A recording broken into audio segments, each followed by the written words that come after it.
This is for all you multi-talented, multitasking, multi-everything people out there. Take it away. Find your glory, write your story, fearless feet will carry you. Time you own it, take your moment, be a fire burning through. Hustling from night until morning, grinding it out, it won't be long. Feel your power, it's your hour, you inspire, you are strong. Enjoy your Zoa. No applause? You're all fired. Now that you've reached the stage in your life where quality television is important, Nubian TV is a black network that speaks to your lifestyle. Nubian TV is the world's first digital network devoted to the upscale and political lifestyles of black people. Nubian TV's programming includes politics, travel, fashion, food, automotive, arts and culture, civil rights, music, and more. Watch now on Amazon Fire TV, Roku, or watch globally at nubiantv.net. Nubian TV, it's what you want to watch.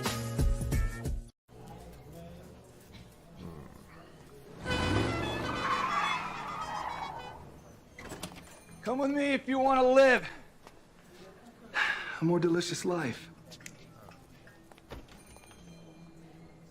Oh, maybe we should get in the van. In this world, we don't get to control much. The past, male pattern baldness. Leggies. Got one right now.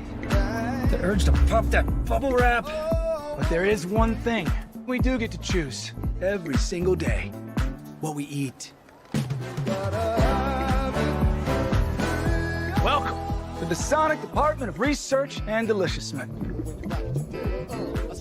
We have everything you want, didn't know you wanted, and some things you didn't know were possible. Because we believe if you're not having fun, you're not living free. So come on, let's live a little. Hey, good morning, America.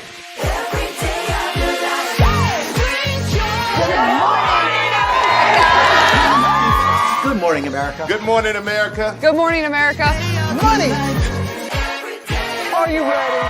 They are ready. Covering the biggest events in the country right now. There's a lot going on here this morning.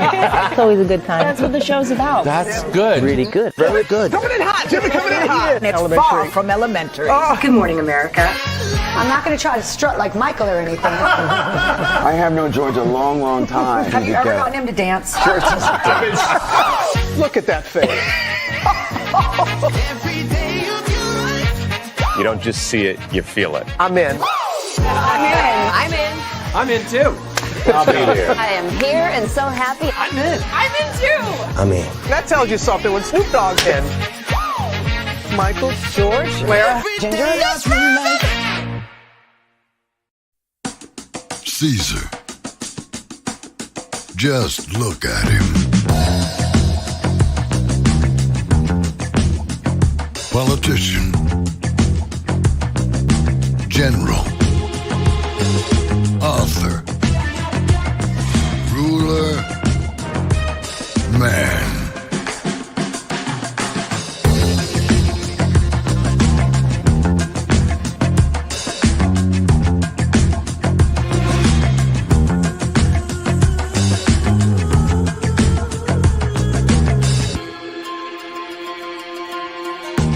Legend has it, he's not only stared into the belly of the beast,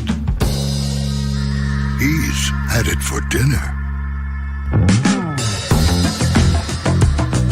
Here he's free to relax, or party, or relax, or party, or relax, and party. His is a world of opulence, excess, and the occasional impulse buy. Not one to rest on his laurels, he's famous for ushering in a new age of entertainment. So, for anyone seeking a place where the sun never sets on a good time, all this awaits. I am Caesar, and I approve this palace.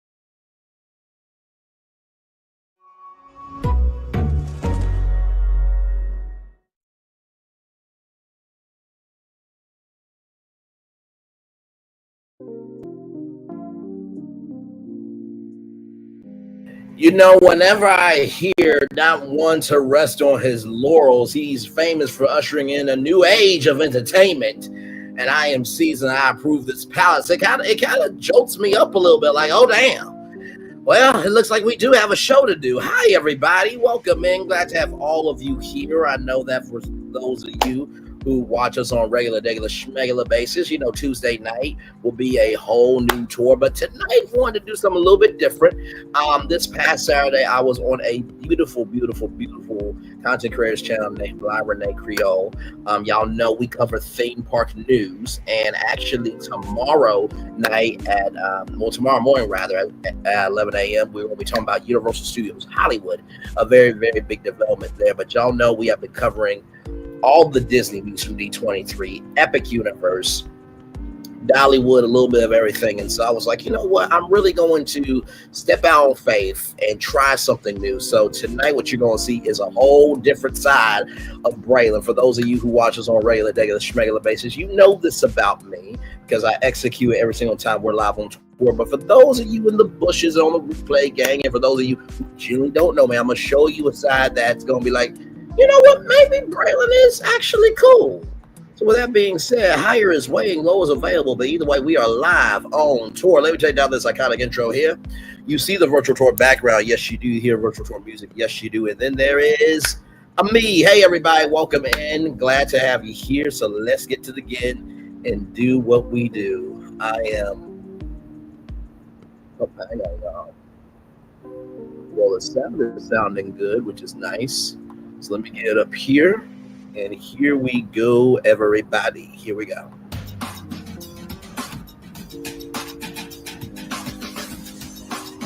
And like I said, feel free to comment with what you think about my opinion, Juan's opinion, or Reina Creole's opinion. It's a good time. It really was a good time. So I hope you guys enjoy this other side of your man, your friend that failed. So.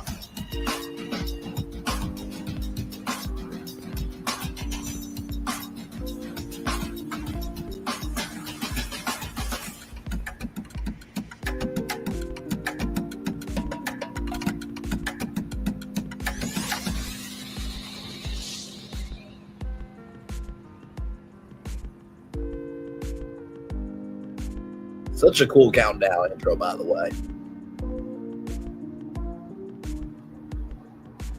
Well, hello, and good morning. Good morning to all of you out there. I'm Reina Creole. Sorry, I said I got a horse this morning because the temperature dropped here in Florida. So try not to get sick. I was legit nervous backstage. But welcome, folks. This is the Resort ReCon live podcast here. I didn't go, so. I'm in studio, so you guys can ask all of those questions I don't get a chance to answer when I'm out in the parks. And this is basically a time for you to ask myself and my amazing, amazing panel of fellow theme park nerds what's going on in the parks, advice for visiting the parks, all of that type of stuff. And as usual, we do keep it real here. So thanks for all you folks on YouTube dropping in, all of you guys over on X tuning in. We have got a jam-packed show for you today. We've got some news from Universal regarding a rumored roller coaster replacement, some not so nice pictures about what's happening over there at Epcot, and of course, asking us what's going on with the theme parks for the holidays. We'll let you guys know what our favorite parks are for the holidays, what are not our favorite parks for the holidays, and tips to keep you sane visiting the theme parks for the holidays. So first of all, folks, I'm going to bring in my motley, amazing crew. First, going to bring in my dude, Juan Bradley. How are you doing, my dear? I'm good. I just need to say for the record, my makeup person has the day off today. So yeah, this is what you get. I thought that was funny because I don't have a makeup. I've had days like that where I've just screw it. I'm not wearing any makeup. and that's pretty much every day. Or I'm wearing extremely And here's her YouTube makeup, channel, which I should never do if I right walk here. This is her YouTube a channel. I'll Sephora pin it or in the an chat. Ulta, because then they come after you. Like, oh, we have this. I'm like, I know the drill. Leave me alone. Back off. Leave me alone. Not buying anything this week. But glad you are here. Glad you're hanging out with us on this lovely, amazing Saturday. And I am very, very, very happy to introduce you guys to a new panelist who's guesting today. He's also a theme park nerd and has been in my chat, and he's got a wonderful, wonderful channel. So you are definitely going to have to check that out. And folks, introducing Braylon. Hey, Ron. Hey, Reina Creole. Hey, everybody in the chat. So glad and honored and joyful to be here on this Saturday with y'all. Glad to be here. We're definitely glad to have you here. Can never have too many themed. Like I said, I guess free to type your opinions. Are you related to our opinions? Or No. I've done that joke so many times. If I could flip that, I would say that I am the Bruce Lee of media. There you go. I have my combination kicks of being in the know. So not the best way to spin it, but I do what I can. It works. I love it. Good to meet you. Good to meet you too. I like that. I like that spin, which is kind of funny considering my channel. I model it off of my talk show media idol, which would be Wendy Williams. So sad what's happened to her, but I love her, and she would always be queen of all media, and she always had something. What did I miss? What happened to her? She had dementia. Like, it's gotten really bad. And like I said, I think she had lymphedema in her legs. I'm if you so go excited back y'all see and watch, I think it was on Netflix, where they did go and watch that. It is one of the best retrospectives about Wendy Williams and how she got into media and what happened, with her life. Because I knew Wendy Williams when she showed up in Philadelphia. That's how I knew her, but I didn't know a lot of the other stuff that happened in New York, and basically how allegedly Puffy got her fired from Hot 97 in New York. That's why she liked Philadelphia. The whole thing with Total. Yes. Oh my. Let me tell you something. I sincerely try to, and I think it's on Lifetime, by the way, because she has a deal with them. She did the movie and the documentary. This was the hard part of 3-part miniseries. Balancing out the media, basically what happened, being on someone is permanently disabled. It was a good time. Y'all about to, and it's really sad, because honestly, to tell you the truth, even though she did some things that she's not proud of, then again, we all have made mistakes. She really pounded the pavement at a time where, first of all, being a woman, then being a Black woman, then getting into a lane that's not your own, and being on your own island until everybody wanted to come to it. So I will always give her that respect. So yeah, she was that. She was that woman. Hey, Colton James, good to see you, brother. That, and she had a show like no one, like no one else. And I'm sitting here trying to share this and doesn't want to go. But me growing up, listening to her, watching her, and it's probably no coincidence that I've got hair like her. She was perfectly happy with being who she was, and moving through the worlds that she did. Like for myself, it's like I had interests like in fashion and technology and science fiction and and sports. It kind of like ran the gamut instead of saying, oh, well, you need to stick in this particular lane. She didn't care. She didn't care. She did shows the way she wanted to do shows. She was loud. She was out there. She didn't care. It's like she cared, but she didn't care. Yep. She just had this large personality, and she was just happy being herself. And in her Yes, she was. documentary, she was just like, you know what? I became my own best friend. And I just did what I wanted to do. And I was like, oh, I freaking love that. So if you guys think I'm spicy and I keep real, go watch some stuff that put you in a mental chokehold. Okay. Listen, when Judge Judy says to Wendy Williams, "I don't hold a candle to you," and that's Judge Judy, you've made it. And not to mention too, I don't think people really get. She did that live every day at 10 a.m. for 30 years. And so to be able to take YouTube and all the blogs and to make that a daily talk show, much credit to her and her team, and not to mention to have that much energy at 10 o'clock in the morning. Yeah, because I didn't. I didn't. I was just like, I don't know how you do that. Well, we know how she did it. Yes. You know how she did it. She drank Coca-Cola Zero Sugar a lot. Yeah. Yeah, and for YouTube purposes, a lot of devil's dandruff, so to speak. If you don't get that joke, go watch Deadpool 2.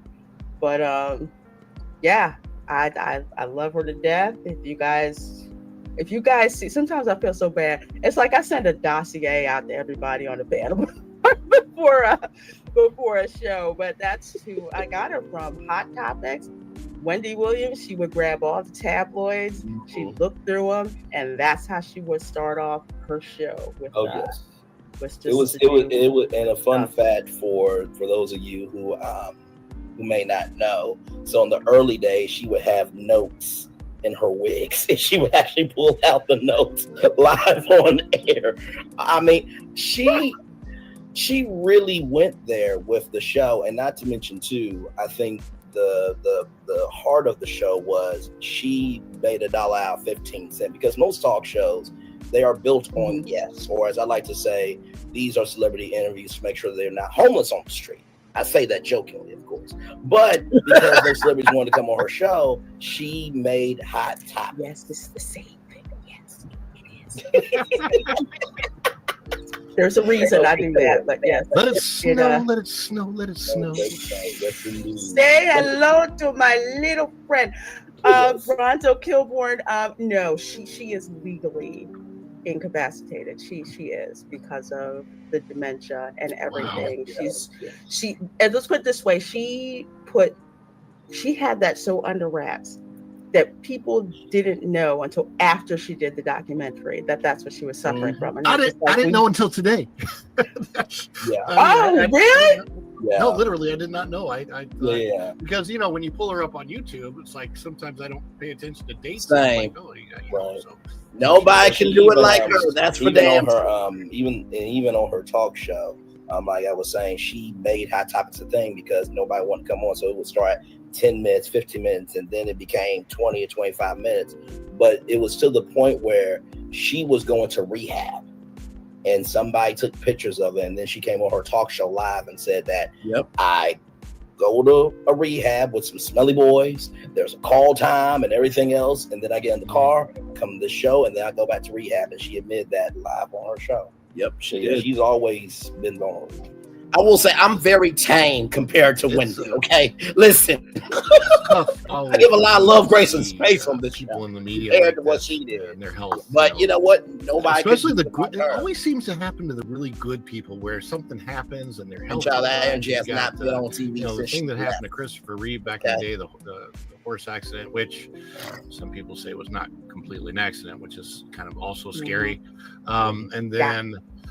Oh, the girl that played Kelly on Married with Children, I forget her name. We're not doing this today. Applegate, Applegate, and then also from the Superman, Christopher we usually Reeve meet. The lady that played Miss Teschmacher has really bad. We usually meet at intersection while I'm standing up for Ryan's right, wrong is wrong. You just think there is nobody who is invulnerable. It doesn't matter whether you're incredibly wealthy. Michael J. Fox, of course, another one. Nobody's invulnerable to this, and you got to have your health and it's Thanksgiving just passed, but it's always, if I'm still here and I'm okay, I'm still grateful for life, grateful for God, grateful for my family. Amen. Grateful for friends. Yes. And grateful that my friends here on the panel are streaming this stream simultaneously to their channels. So very excited. Love it. Love sharing the love. And Aldo says, Ron, I agree. The best people sometimes get the biggest problems. Maybe God gives the toughest battles to the strongest. I don't know. That is. If that's true, God, I just want you to know how absolutely weak I am. So wait a minute. You know you're what? Aware, right? You know what? It's funny, Ron and Aldo. I have this theory that God has a God DM. And sometimes I feel like when he sees a DM from Braylon, it's like, okay, I'm gonna put him on mute. Sometimes because it's like, hey, listen, can you go like you said, Ron? Can you go into Braylon's file? Be like, okay, we're gonna take this level 5 assignment down to like a level 2 assignment. Just for 2 weeks. We're gonna give him a reprieve from level 5 assignments. Why did I just have a flashback to what was that movie? Was it Bruce Almighty? Mm-hmm. Was it that one? Yeah. And he wanted to be God, and so all the messages come. Yes to everybody. Yes, It was hilarious. That movie, the second movie wasn't as good, the Noah one, but yeah, Bruce Almighty. I mean, there's a lot of such good lessons in that movie, and I love one of the greatest movies of all time. You have not seen Morgan Freeman as God. Oh my God! Such the perfect casting. Like there's in my lifetime, the only person who's ever played God where Evan Almighty was like that. Evan Almighty came through. I will have to agree. And I'm old, Yes, the old God movies. But yeah, I remember those. She really is beautiful. Reina Creole. I wouldn't mind seeing them bring Morgan Freeman back as God again in some other type of third installment of that. Oh, absolutely. It definitely has legs. I think one of the most iconic scenes is when Jim Carrey's character walks into this blank room and there's this one filing cabinet and he opens it and it just stretches and then he falls down the ground, and then the gag is the filing cabinet goes straight back and he hits his face on the filing cabinet. It's just like, oh my gosh.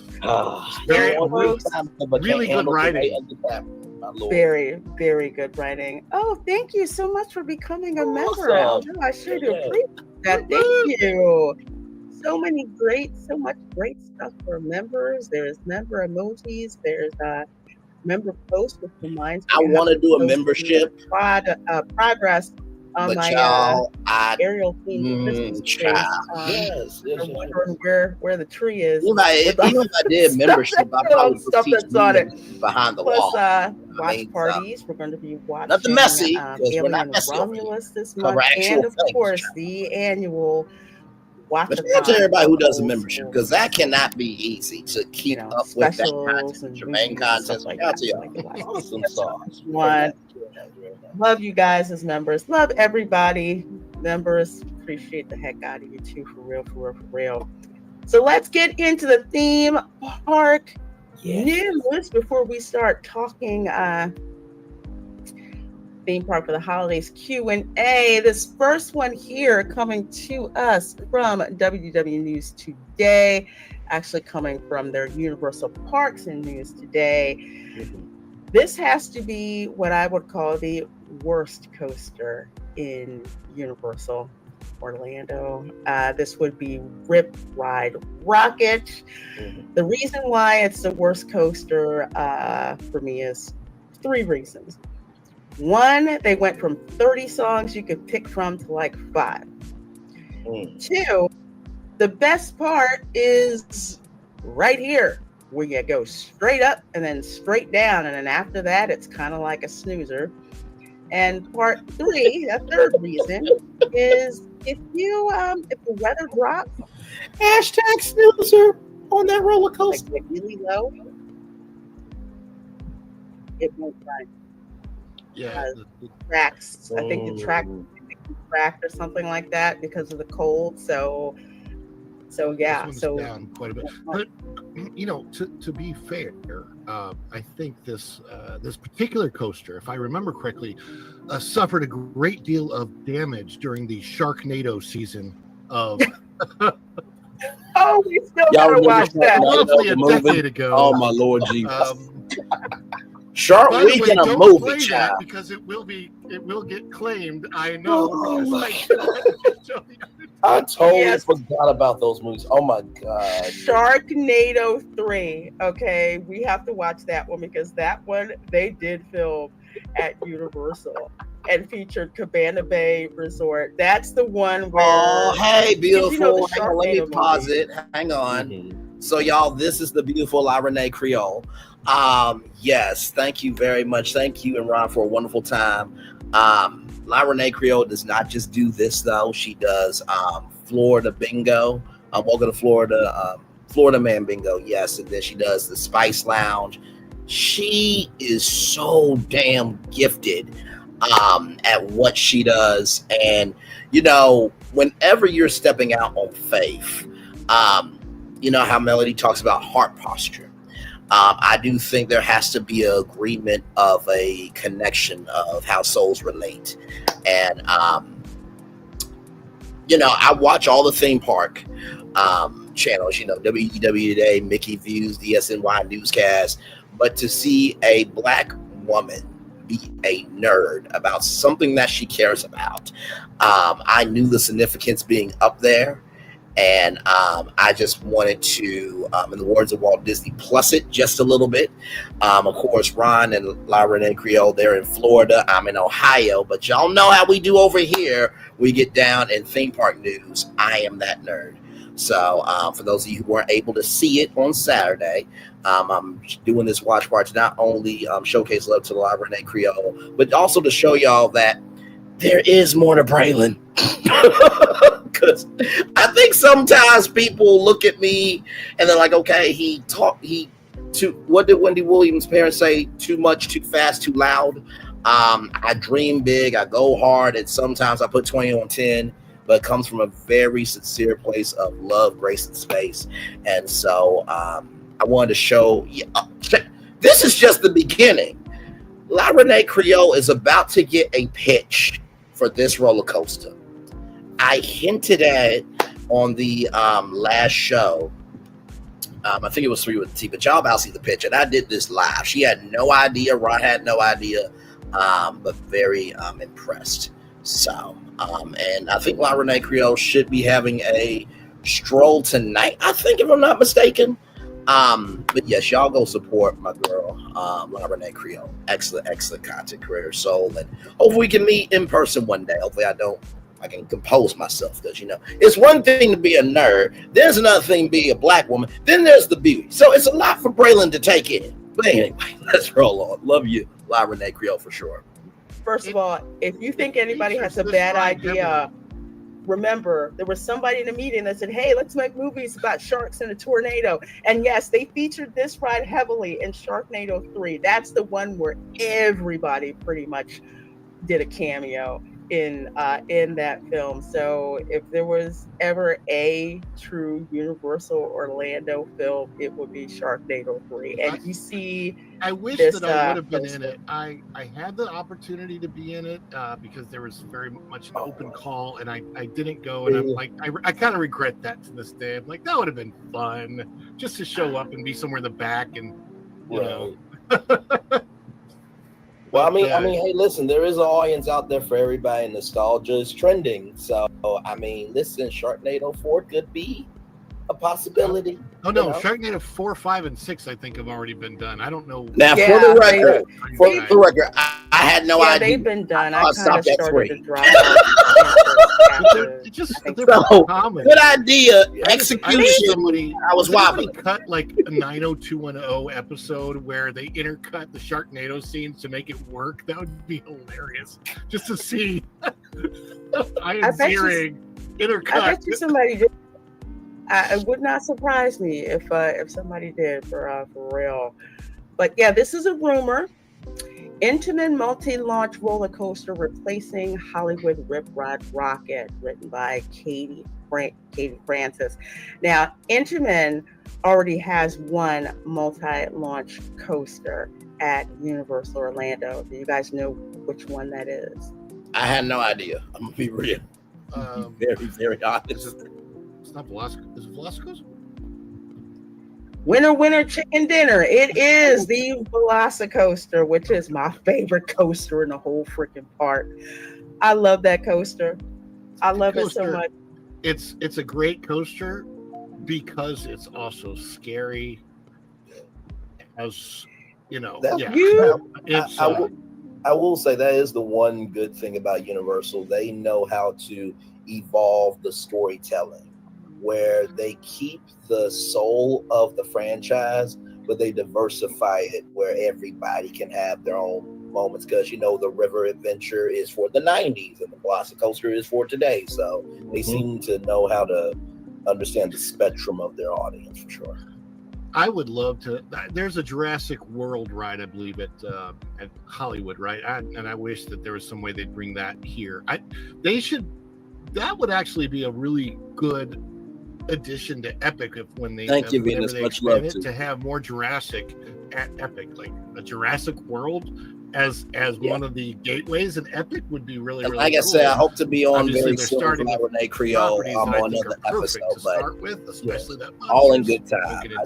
But yeah, it's I nice to definitely find see good this people, rumor y'all, as and being very they much do so exist. for it's If you meet them with respect, love, yeah, definitely. Considering you will get how that back tenfold. much You really will. this particular coaster is down, especially it being unreliable when temperatures drop to a certain level, and if there's just not as much thrill. I mean, the Velocicoaster, first of all, it was the worst kept secret because they were building it and Universal wasn't saying a darn thing about it. And then all of a sudden, boom, it came online, and it is literally like being in the Jurassic World movie. It is freaking awesome. When you all right, beautiful. So, fans of Hollywood Rip Rod Rocket at Universal Studios, thank you so much. Yes, like, comment, share, subscribe. Because the I am going to say hi in your chat soon. Rumors have swirled of the coaster's demise for a while, but sources close to WDW News Today have reported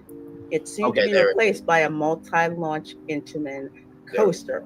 Notably, Universal recently installed a multi-launch Intamin coaster next door to Islands of Adventure, Jurassic World Velocicoaster, and it's not uncommon for theme park companies to strike multi-attraction purchase deals. Now, when they talk about a multi-launch, have a great Spice Lounge that is over much at love the studios, which is Slinky Dog Dash. Love you as always. Kind of, it's very mild dual launch coaster. Elmbrich Block. But Elmbrich Block, another great you get one launch when you start, well. when you're running with all the, with all the rafters and everything, and then all hell has just broken loose, and you're going to rethink your life choices. The second launch is even faster than the first one, and if you've ever been on King Ka at Great Adventure, Six Flags Great Adventure, you will get flashbacks at King Ka when you hit that really, really high hat on the second launch. Like, maybe I shouldn't have done this.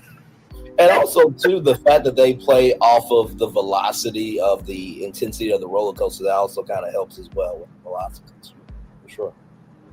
Yeah, that thing is so funny. And the fact that you get to watch people like screaming their heads off, like, what the heck is happening? What's going on? Yes, Die Hard is a Christmas movie, and we will be doing a watch party for it again this year. Oh, for sure. For every reason. Question Die Hard's Christmas movie. Yes. Die Hard, the Christmas movie, and the Cleveland show parody. And also, Die Hard was a prequel to the television show Family Matters. Hashtag is a rare condition this day and age. So if y'all wondering what's going on, this beautiful soul here, La Reina Creole, this is her YouTube channel here. And this is her channel right here. She's got a show tonight at 7:30 p.m. So she's got her Florida theme park live streams. But she brings that spice to sci-fi and pop culture analysis. So she does gaming tips, tricks, and live streams, TV, movies, restaurants, theme parks. She does it all. And she also has watch parties as well. So this is her channel here, and the link is pinned in the chat as well. So so no, she's a great content creator for sure. So I was on Resort ReCon last Saturday, so we're just watching that, having a watch party. So glad to have y'all here. Oh, another thing about the Nicely done, Ron. Velocicoaster. Nicely done. Yeah. Oh, wait a minute. You mean the rare condition is a hashtag? It's a rare condition this day and age. It was right there. What was I supposed to do? I mean, listen, Reina Creole's the host of the show, so she's got to keep, the energy, the consistency, and and figure out the beats of the show. So I'm just like, well, it was right there. Hashtag is a rare condition this day and age. Like I understood the assignment, damn it. Anyway. And this is why I wanted y'all to see this, because yes, I get silly on this show, but like y'all get to see me nerd out, and you get to see that I am the same on a whole nother person's channel. So yes, that did happen live. Yes. I hadn't even thought about that. Hey, let's see who else. Let's see. I saw Sonia just drop in here. Brooke drop in here. Amanda dropped in here. Does this article have the Did I do that? possible theming of this? Because there was another show that I was on where they were looking at the rumored and possible theming. I don't know if you I saw hadn't that. heard. No, I hadn't heard that. So What it's have you based heard? based on the fact that they are building a Fast and Furious themed coaster out in Hollywood.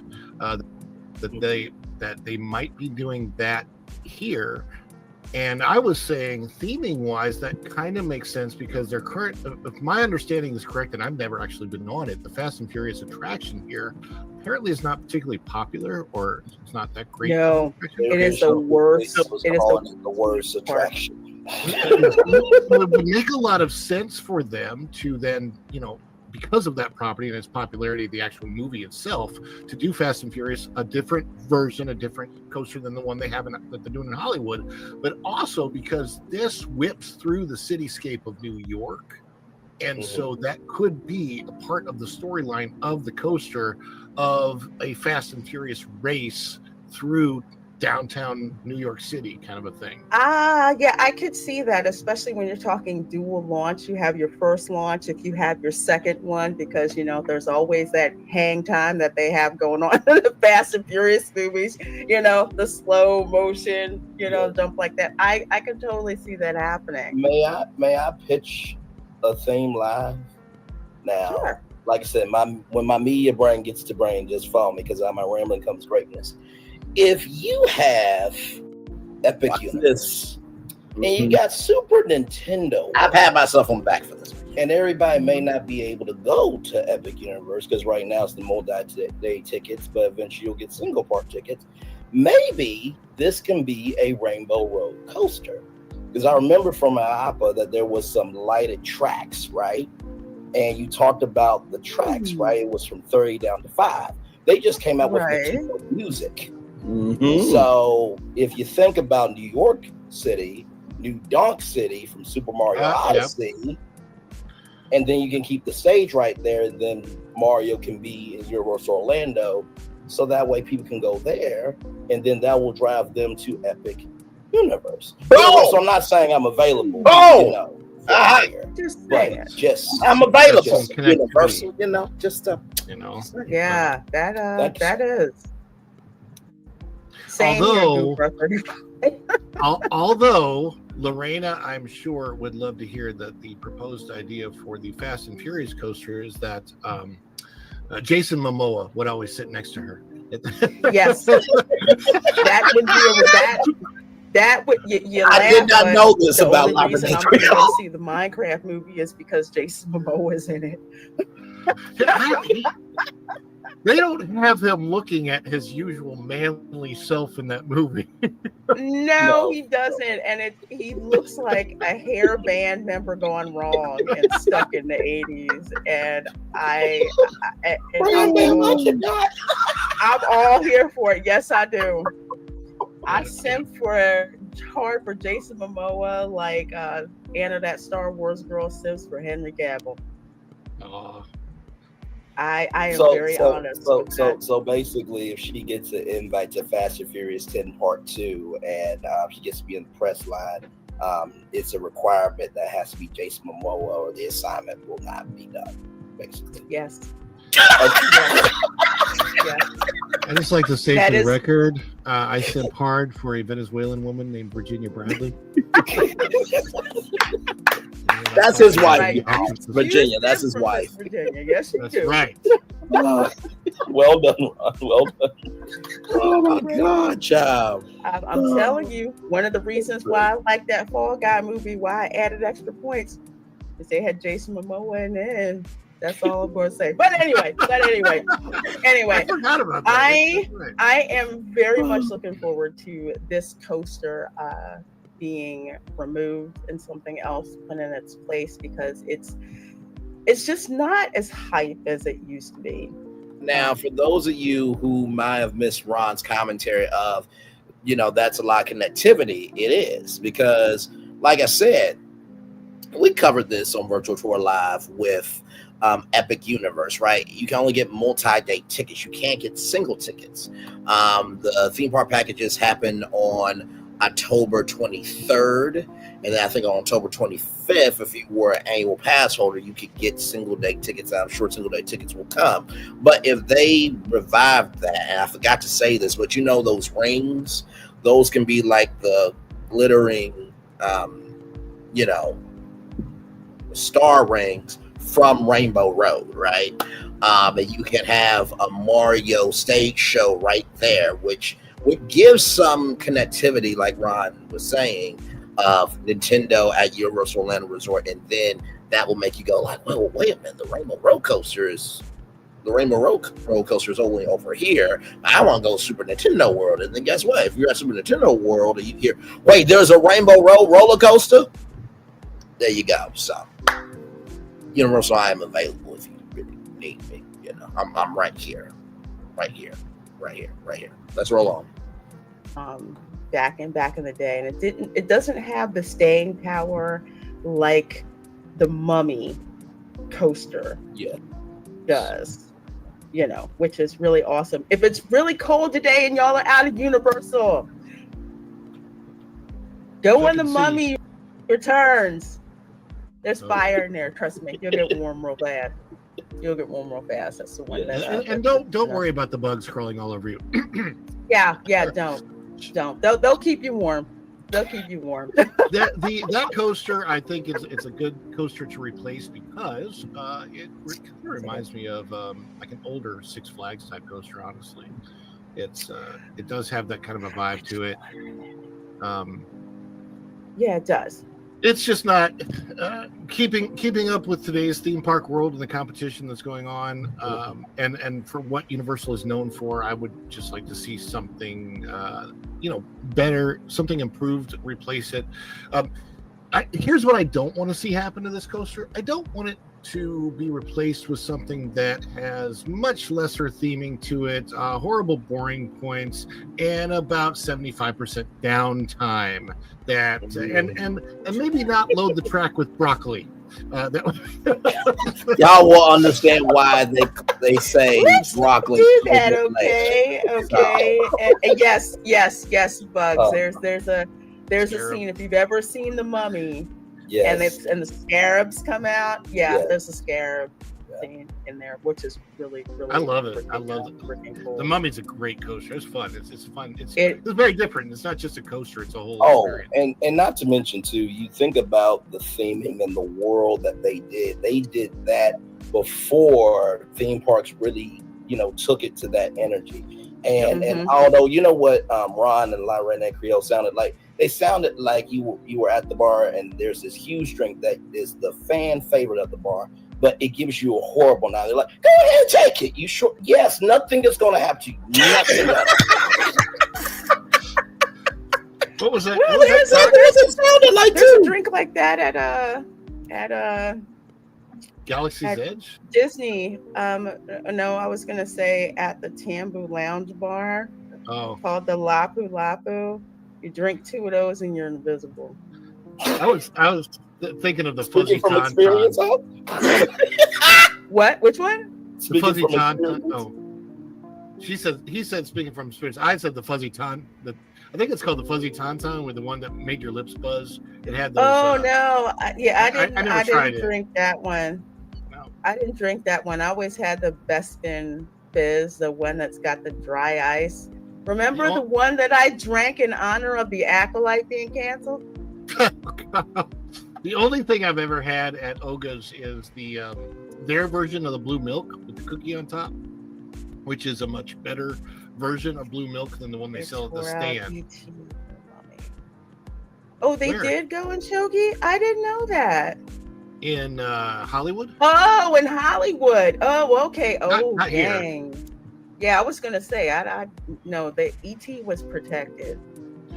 Yeah. They have I don't know what the Mummy is in Hollywood now. I think it's new, because when I went there, gosh, it's been 25 years, I think.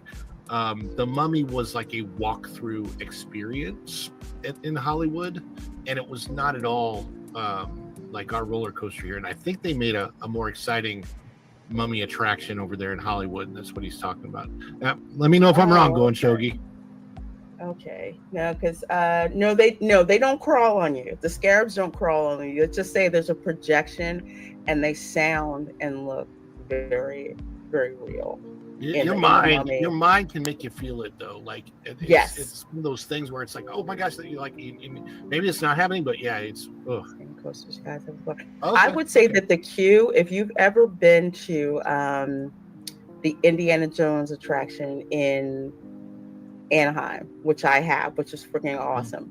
The theming of that queue pretty much it's like really cool. The queue like, when you walk through that, it looks like you were literally you don't know if you're on a set or on an authentic dig of an Egyptian temple. And the statue of Anubis that you go by, it is huge. It is so cool. When you look at it, it's just like, is it gonna fall on us? I hope it doesn't. Hope it doesn't fall on us. But it's also so based on the Brendan Fraser series of movies, not the Tom Cruise one. So I didn't even know that one existed, dude. The Tom Cruise, yeah. I didn't know. It's purpose. Yeah, it really wasn't all that, child. So I'm kind of glad I never. The Brendan Fraser Mummy, especially the first one, it's just such a fun time. Even now revisiting it, it's got a little bit of cheesiness to it, but it's fun. I mean, I go back to this today, like, what the heck is wrong with movies just being fun? I mean, it is so fun. It's like a harken back to the monster films of the 1930s. Like, you had the Mummy from the 1930s, and that also had camp, comedy that was in it. So I'm glad they totally went back to that. But something else to bring up, which is one of my favorite places to hang out now, and that's over at the Red Coconut Club. Now, this is cool. And it was the Dead Coconut Club for Halloween Horror Nights, and they had the Bloomhouse bar and everything that was up there. But now they've got it themed as the Red and Green Coconut Club.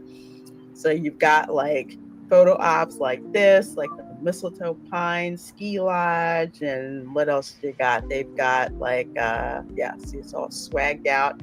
Visit Earl's Tree Farm. This is fun, and I want to say the only thing I forgot to mention was if you look up Indiana Jones Disneyland, you might see some hieroglyphics on the wall, and those hieroglyphics could spell out messages, but also too, you were able to interact with the queue. And so like these spikes seem like they come down, but they stop. So it really was it is an expansive queue. So like, comment, share, subscribe, everybody. We are watching La Reina Creole Resort ReCon. La Reina Creole came into our chat graciously. She's got a show tonight called The Spice Lounge at 7:30 p.m. Eastern. But we are watching this because some of y'all didn't get to see it. And I'm also very proud that I took a step out on faith and did this because I genuinely wanted to, not to just evolve because I see the writing on the wall and don't want to be dried up, but because I actually do create original content, because the person that you are should reflect the content you create. So yeah, roll it. Say, I think Disney ripped off this idea from Universal because they're doing their quote unquote family friendly Pirates of the Caribbean lounge, right? The Red Coconut Club is completely family friendly. It's for everyone. They sell alcohol there, but I almost want to say the alcohol is not the main attraction. The main attraction is how they theme this place. Because if you see my live stream that I did during Halloween Horror Nights and we went in, they had like coffin photo ops. It was swagged out like a vampire bar from the 80s. So they had like old school TVs and they had like the music going and fun places just like hang out, sit there, chill, get whatever you want. And it was a very, very nice atmosphere and it still is. So I like how they did this for Christmas, so I'm gonna have to check this out. So this is in City Walk at Universal. So there's free parking after 6, and it's on the second floor. So if you go in the City Walk, then take the escalators to the left, go on up there, and that's where it is. And it's so cool. Everything in City Walk right now is themed to Christmas with the Earl Squirrel, who is the mascot at the park and every year. Oh my Lord! And look at that! This is so cool. How they going to theme this? The Pirates Bar is just as family friendly as ESPN betting and Disney Plus. Yeah. Did they? Yeah, I'm not. Did they steal that from Blizzard Beach since it's down right now? Yeah, I was about to say that. Yes. I mean, that is a good point. Yes. They yeah. Like, y'all aren't using this. Hey, Therian. Subscribe on me to watch it live. Well, welcome and thank you. Thank you. That, by the way, is one of my favorite things about the Blizzard Beach water park is that it has that feature in it that they don't have that anywhere else. And seems so weird, but it's like, it's really not nice not to have to take 500 steps to the top of the water attraction. So if you think about it, that was the Disney Skyliner before the Disney Skyliner. And the predecessor to that was the Skyway at Disneyland. Yep, in Anaheim, California, but for the rest of Los Angeles. I bet you probably one of whoever it was at Universal Creative, I guess, was probably one of those former Disney Imagineers folks. Remember, Universal got a lot of Disney Imagineers when they laid them off. Well, Universal has also become very good at trolling Disney on social media. They yeah. Oh my God! You know what this is reminding? You know what this is reminding me of when Walt Disney had Oswald the Lucky Rabbit. It was Charles Mintz that undermined Disney and took his animators and Oswald the Rabbit. So when you guys brought up the Universal taking Disney Imagineers, it kind of a little parallel, not too much, but just a little. To that. Eventually, Oswald came back to Disney by way of Al Michaels and then Epic Mickey, the video game franchise and all that stuff. But yeah. The difference being that in that case, Oswald was stolen from Walt, and in the current case, Bob Iger drove off the Imagineers. Yes.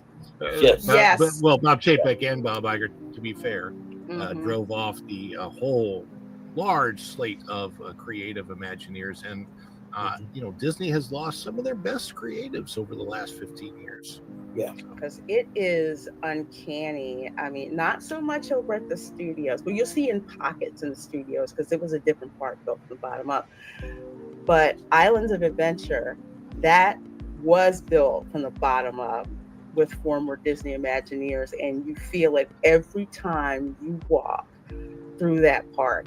And granted, they've got lands kind of cobbled together, but each individual one in isolation, the immersion is perfect, especially if you go to Marvel Superhero Island and you walk in there. That is a huge attraction. And you walk under the Marvel coaster, and then at night, if you look at the neon at night, you have like everything from Captain America throwing a shield, and you chase like the neon that's going through there, the skyline, which looks like it's right of like out of like the 80s and 90s comics, which it is, the Silver Age, from what people told me.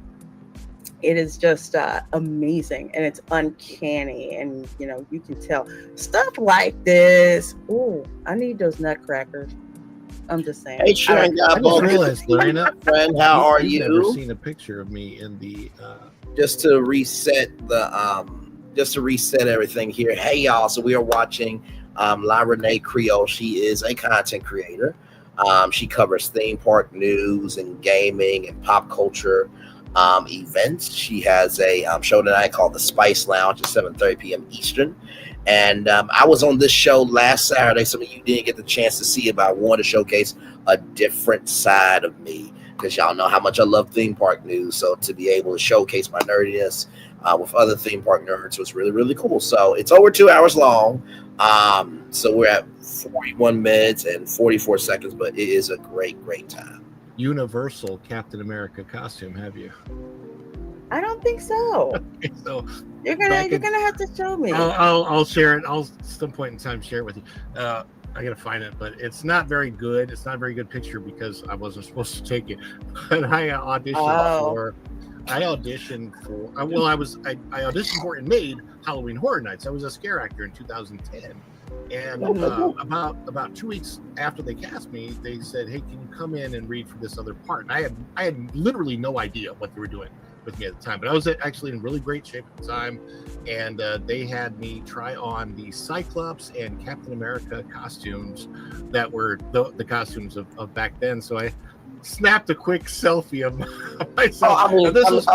I mean, listen, that would have been anybody. I mean, you get the chance to play a role, of course. You would be silly not to. And yes, I do. I do.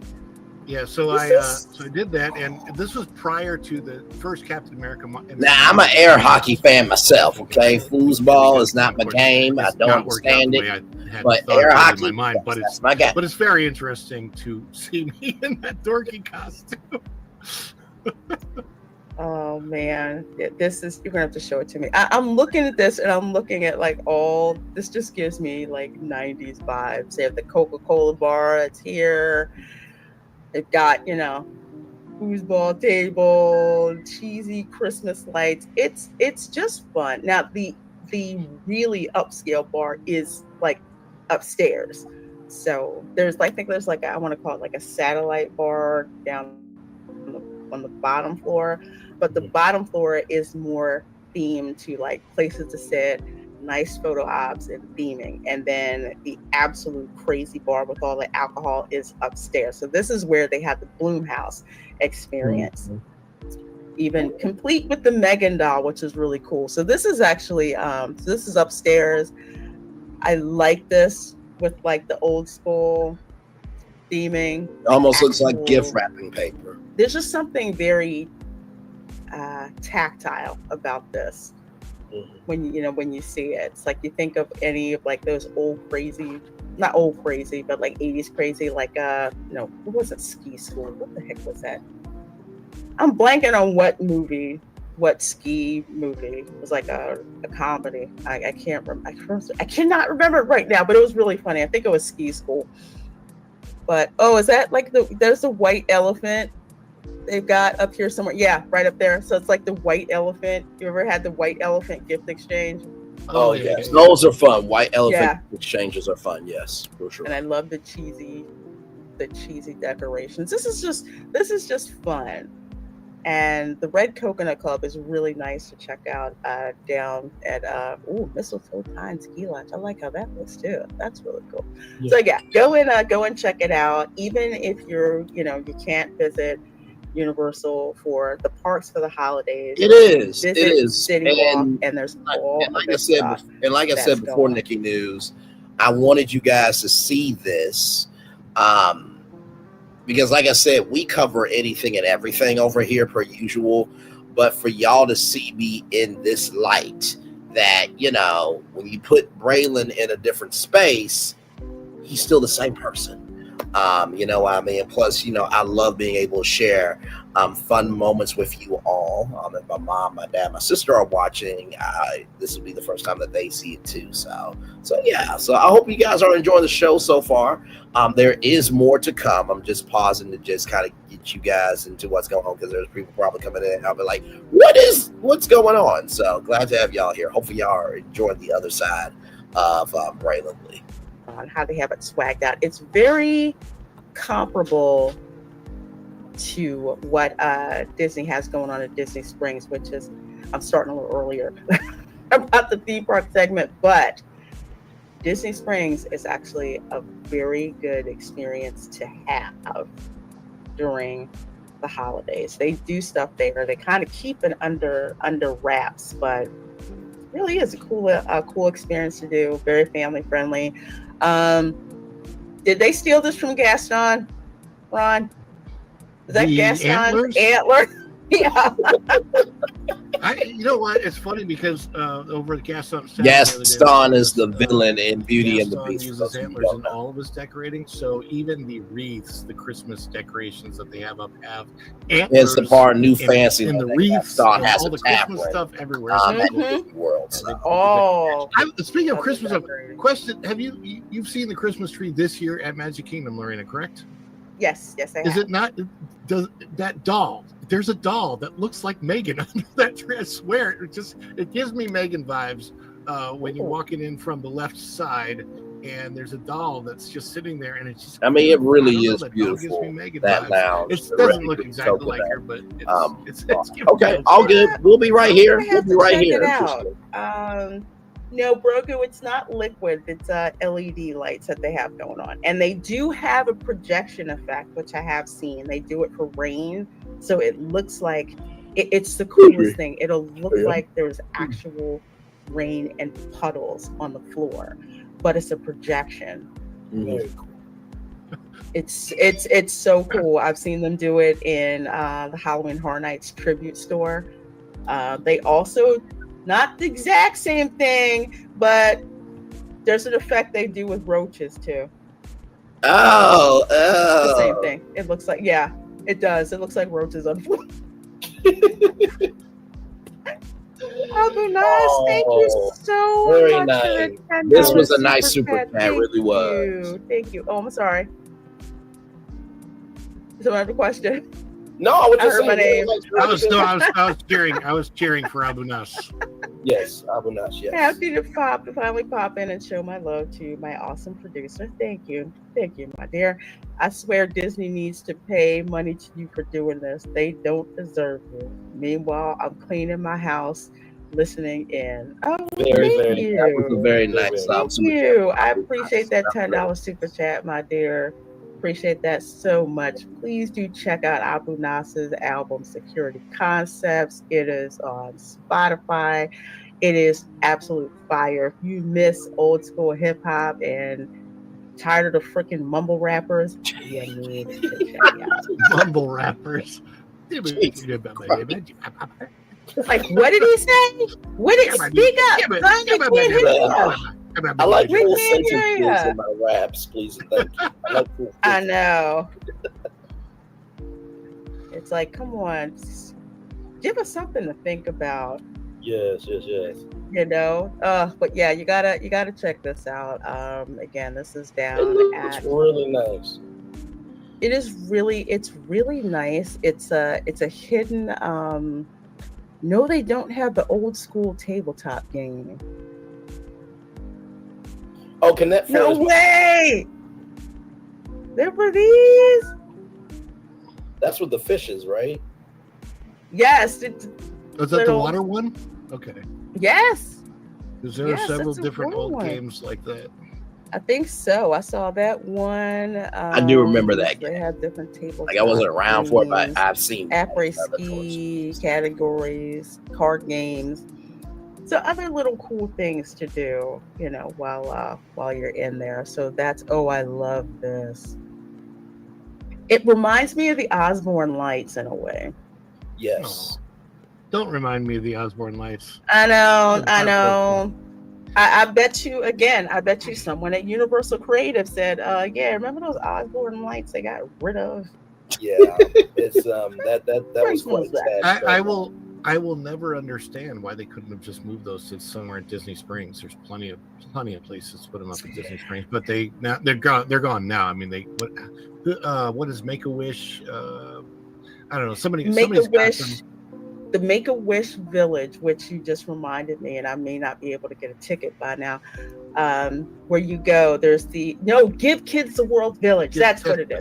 Yes. Give Kids the World Village. And that's a really cool place, too, if y'all want to This whole place is decked out with the lights, just like the Osborne Lights. You can drive through.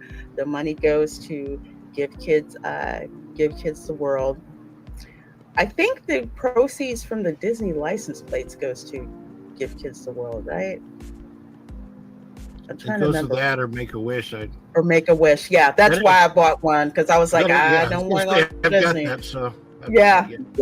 It's quite interesting with the Osborne Lights, and although I don't think that's on purpose, Aldo was saying the only sad parts were blocking Braylon with the long jets on the screen. Yeah, I'm sorry about that. It's all good. I am glad to be here. But no, the Osborne Lights, the story behind that was the Osborne family in Arkansas. And if you remember Al Copeland, he also had some of those same lights. And so to see my state of Arkansas at the biggest, theme park in the world, I'm always going to be proud of my state. I'm always going to what part of Arkansas? Little Rock, the capital city. Yes. So just so you know, I went to both kindergarten and high school in Arkansas. Oh, cool. little town called Horseshoe Bend, and Brockwell was where the school was. But yeah, I moved here from Branson, Missouri, so I was in Arkansas all the time. Okay. Yeah. You said Horseshoe. I don't think I've ever heard of that. It's up by Salem. It's way north. I never heard of it until he said, 30 miles south of the Missouri border. If you're coming down from West Plains, Missouri. And fun fact, because of my Arkansas connection when I was there as a little kid, my mom worked for a guy who wasn't that well known at the time, but was the state attorney general. His name was Bill Clinton. Oh, the one and only, of course. So I have stories that I cannot tell because Hillary might have the stories to use a Disney World attraction, Ron. It is a small world after all. It is a small world after all. Yeah, I do. Hey, for Oswald, yeah, the Osborne Lights. The Osborne Lights, my family looked forward to seeing those every year. They had the special where they would show how early they had to start putting the lights up, and they would start in the summer. So when we would visit Disney in the summer and we go over there and see how they had setting the lights up, I'm like, we're so excited to see the lights. It was like you could pretend to be like Clark W. Griswold. Yeah, with all of the lights. National Lampoon's Christmas. They not only got rid of the Osborne lights, but now they've gotten rid of the Dream lights on the castle, and it's just like, what's with the lights, Disney? What? You know the crazy thing about all this? They have a show on ABC called The Great Christmas Light Fight, and I'm just like, y'all could just combine that for a limited attraction. I'm not saying I'm the media mind that Disney needs or any media company needs, but why am I seeing the moves that y'all can make and I don't have the power? I just don't get that. I feel very much the same. It's insane, and I think I know why they did it, so they could make money off the soulless projections that they put on the castles. Don't get me wrong, but there's a certain feeling that seeing the lights attached to when you have actual Christmas lights on the castle. Why? because people want to go home and replicate the same darn thing. That's Yep. like Well, that, that connection that people, that people Here's have. the thing. So I went to Magic Kingdom 2020. I understood why that year they chose to not do the dream lights. Obviously, you have a lot fewer cast members and employees who could put those things up, and that availability that's not, so 2020, 2021, I thought, okay. Yeah. Then I'm like, okay, they'll bring them back 2022. And then 2022 they told okay, what the heck happened? So my understanding now is that they've actually destroyed his mic cut out for a brief moment. That's Don't my tell me I don't know. I've heard that they don't even exist anymore, that they've actually put them through the crusher or whatever. I don't know that that's true 100%, but it's people throw up pictures all the time on social media now of the dream lights. Oh, it's Christmas again at Disney. Here's the dream. Like, don't do that, because if people expect that when they go, they will be extremely disappointed that all they've got That's true. That's projections. And the projections, Disney has got rid of a lot of stuff. We've got that technology. You know who else has that technology? Literally everybody. You know where else they put projections? They put projections on freaking wedding cakes. I'm not even kidding. You can get you can get them from from like Lowe's. I mean, I joke. You can put them on your window. You can go and get all those projection things, and it's like anybody, can do that. And yes, anybody can put lights up on their house, but there was something about the dream lights and how they were precisely hung on the castle and the way that they looked, and you combine that with the music. I just have the best memories of going over to Sleepy Hollow and getting some hot chocolate and a disrespectful ass funnel cake, and just sitting there and yes. Have you seen the funnel cakes over at Sleepy Hollow? Well, the last one I had at Disney was from Epcot, and it was horrible. It was. I'm like, By the way, y'all, here are the dream lights in case you guys have never seen the dream lights. So if we showcase this here are the lights, and those are actually real. So they actually do the whole castle, so it looks like a whole icicle, and it was amazing. Like I said, Disney has cut out a lot of stuff since then. Never buying a Disney funnel cake again. No. Go to Sleepy Hollow. Comes out, it's got like the hot funnel cake dough that they fried, and then they have the powdered sugar, and then they put the chocolate and the ice cream and all the other stuff on it, and it's just so delicious. So we would sit there and we would eat that, and be right there and sit next to the castle and just look at the lights and listen to the music, and it's just like one of the best memories that we have. It's just something to that. So Ron, let's see. This is the one here. I love it. I love the commitment.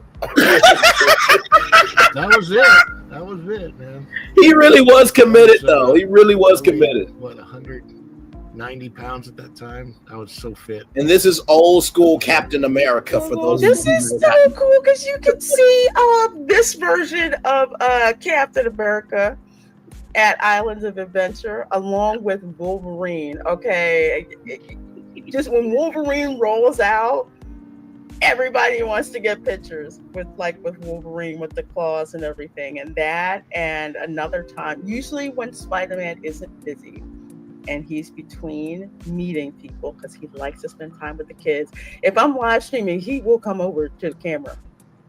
It's friendly neighborhood Spider-Man. Come over and say hi.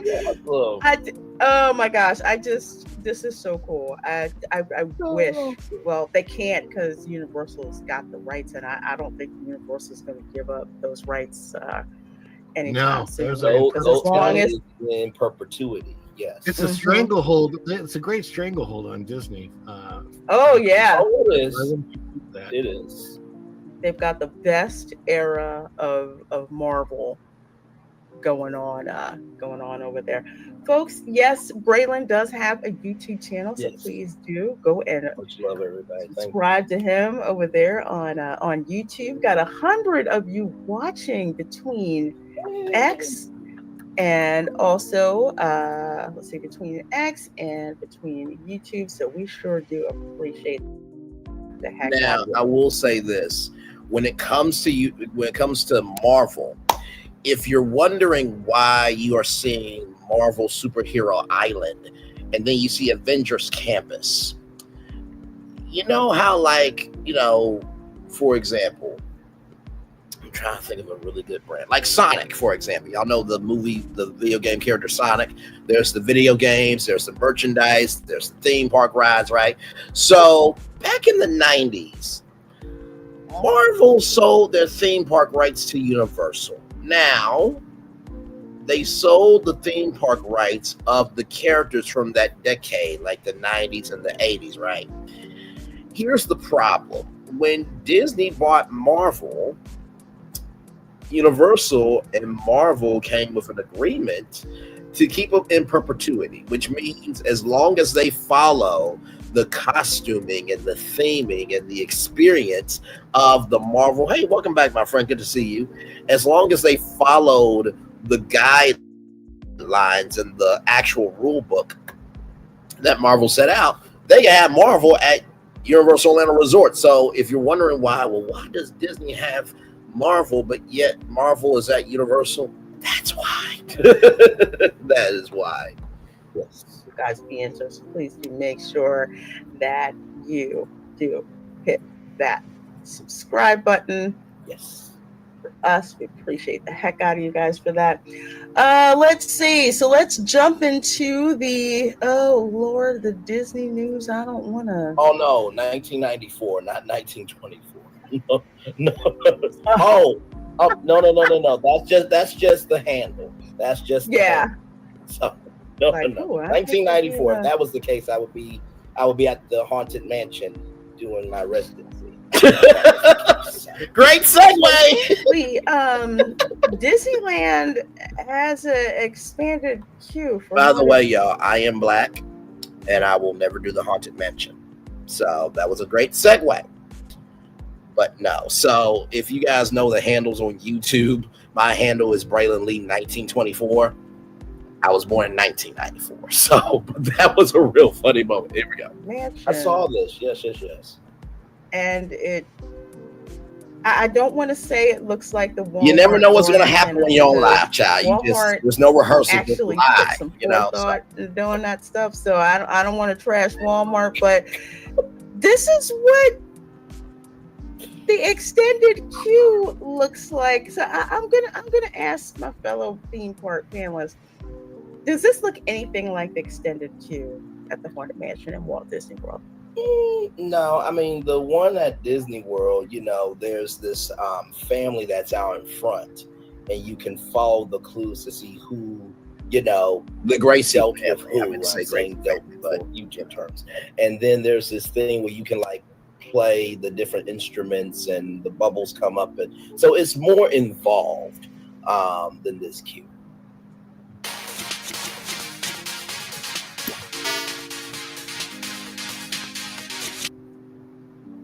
Yeah, it's not like I honestly tell people, if you've never gone to the Magic Kingdom before and you can take the time to do the queue at Haunted Mansion, do the queue, because the queue is super, super interesting. It's got a lot of the story elements to it. It's got the statues there.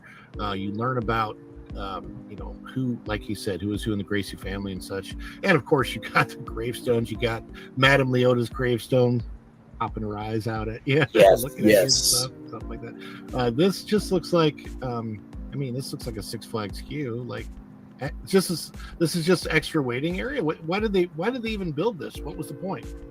I don't know. I guess it was to go along with the it's very remember subdued. That really, really ugly gift shop that they did that looks like slave quarters of the plantation house. Oh, Spirit Halloween, yes. Yeah. They went and did that. So I guess they were trying to do No the reaction same time. thing. Now, Master what Gracie at the fountain now. I forget if you know it. Oh, the style of the Haunted Mansion in Disneyland. That's New Orleans, right? That's supposed to be New Orleans. Where's Yes, that is New Orleans. And I believe if the this one is Magic is New England, correct? That is upstate New York. So, Okay, so yeah. it's supposed to look like Gracie Manor, and it's like the Hudson River Valley. That's what that style is supposed to look like, which it matched perfectly there. If this is supposed to be New Orleans, they failed the assignment. Y'all get a hot, steaming, juicy F. This looks nothing like the Gardens in New Orleans. Even the movie had more New Orleans than this. And I'm talking about the new Haunted Mansion. Had more New Orleans. I actually feel like the new Haunted Mansion movie and the old Haunted Mansion movie are about equal and different. I like both of them. I don't love either one of them, but they're both fun watches. Yes, I enjoyed both of them. I was pleasantly surprised by how well the Haunted Mansion movie was. I was like, what is it? Owen Wilson. Wow. Yeah, Owen Wilson, Lakeith Stanfield. Yes, Rosario Dawson. Good cast. Curtis. It was perfect. They had it down. I mean, I had an issue with them showing Zatarain seasoning instead of Slap Your Mama, but I guess that's the product placement, that they got. But the house was hilarious. Everything. The shots were perfect. Everything. Oh, and let me not forget Danny DeVito as well. Oh gosh, he was funny. That iconic sketch scene. Oh my gosh. The only elevator up and down was a show elevator. Agreed. Yes, they added an elevator, and shout out to Pirates and Princesses, Geeky Sparkles and Neon over there at Clownfish TV, friends of the channel. She did say not only did they add an elevator, but they also added additional artwork that you're only able to see if you exit that way. So I thought that was a nice touch. To add. So if you need accessibility and use the elevator, you get something extra to experience, cool. To see. So that part is inside, and I think it's really cool. But this looks like a hotel garden. Yeah, I mean, it looks like if the Tower of Terror was cleaned up a little bit in the front from the garden part. Yeah. I love the Tower of Terror, Stevie. Oh my gosh! I mean, at least it's so good. That's the one that drops you 13 stories. It's so strange with Disney. The issue that we have in here, it's like people always say, "Well, why are you complaining? It looks nice." Blah blah blah. Okay, it's not that. People don't realize Disney, for 90 years of their life as a company, set a precedent, and the precedent that they set was, let's be honest, near perfection. There was always that Disney difference that we went above and beyond, and basically for the last 10 to 15 years, that's the issue is that precedent has slipped, and what we're looking at is the product of people not caring to the level that they used to, and just wanting to make something that is what they would what whoever's making it considers passable, which is what happened with Communicore Hall at Epcot. That's like, we're gonna talk about that in a minute too. But another thing I wanted to go ahead, Ron. Sorry, I didn't know. No, that's my point. My point is that it's not we are ragging on Disney for doing something that's still kind of nice. It's the fact that they set this precedent and they are not living up to it. And I will agree with you to that point, because I will tell you, when that 100 Disney Super Bowl commercial came out, I have to tell you that I play that commercial on my channel. Y'all know I do. And it gives me all the feels to put 100 years of magic into a minute. And so for those of you who may not be in the media world, to try to figure out how to get every franchise and connect this thread from Walt Disney in Marceline, Missouri, who was under a tree drawing cartoons, to theme parks and live events and showcasing the range of magic. All you gotta do is just bring that commercial out into the parks. I mean, for goodness sakes, like with the D23 Expo, and this would be a little fun story. I haven't shared it really on my YouTube channel, but it's on my YouTube channel because I'm streaming it. But I made a fake press release called the Disney 100 for 100. So like 20 ideas from each different age group, and those 100 ideas will become true from Disney, and they would make that happen for the fans. Would have been a great idea to do at D23, you know, and you have a year-long thing, and then at D23, that's when the 100 Dreams will be released live. By the way, ABC, Disney, just got a question for you. You've done D23 for how many years, and you never done primetime coverage on ABC? Okay, I'm just saying. Y'all got it. I'm just saying. Just saying. Speaking of D23, Destination D23 is going to be at the Coronado Springs. Coronado Springs. Yeah, it looks like I'm going to have to drag myself down. My last workplace. She does not like the Coronado. Coronado Springs. I really do not like that resort, but it's geared towards a different. I have stayed at the Coronado Resort. No, I did not stay at the Tower. I'm sorry. As cute as the Tower is, it's still not going to make me want to stay there. It was not one of my favorite places to stay. But keeping on the theme with the Disney. Oh yes. My comedy comes out here. Yes.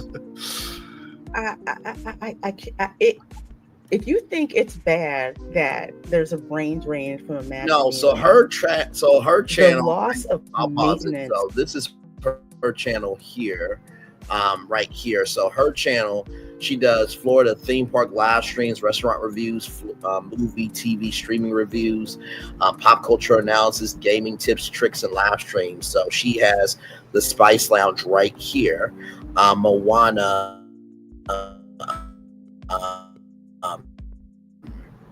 Opening. So this is happening here in just a little bit. Oh, DJ Knight said hi to me. Hang on, let me get DJ Knight in here. Hang on. So yeah, she does a little bit of everything. Which we do the same.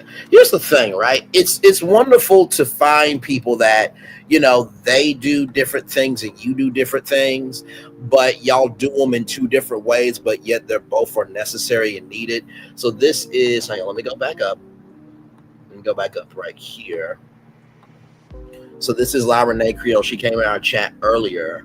And then here is the link right here. So youtube.com/La LAREINA Reina Creole CREOLE. Now, this part of the show that you guys are about to see, I was very proud of thyself. Let's roll it. Knowledge is even worse, because I remember Disney attractions were pristine. They would hose down the parks at night, every night, to make sure it was clean. If a ride broke down, it was a rare occurrence when that happened. It's just like, oh, it must be something really, really bad, you know, that happened. You know what happened? I think I can translate what's going on, Aldo and everybody. Basically, Groot broke out of, you know, Guardians of the Galaxy or the roller coaster in Epcot, and he just wanted a break from his family members and went to the Millennium Falcon. That's what happened here. That's what happened, guys. Y'all, let me tell you something. Reina Creole and Ron had no idea I was going to do that joke live, and that's the fun part about finding good people who are about their purpose, not seeking attention, but they really are who they say they are. They're not about their persona. They're about bringing their soul. And so, you know, that could have just been a story there, But I'm like, no. This is a theme park show. We're gonna flip it, reverse it, and bring it, where it needs to be. So when you saw Reina Creole's face get bright, he really said this.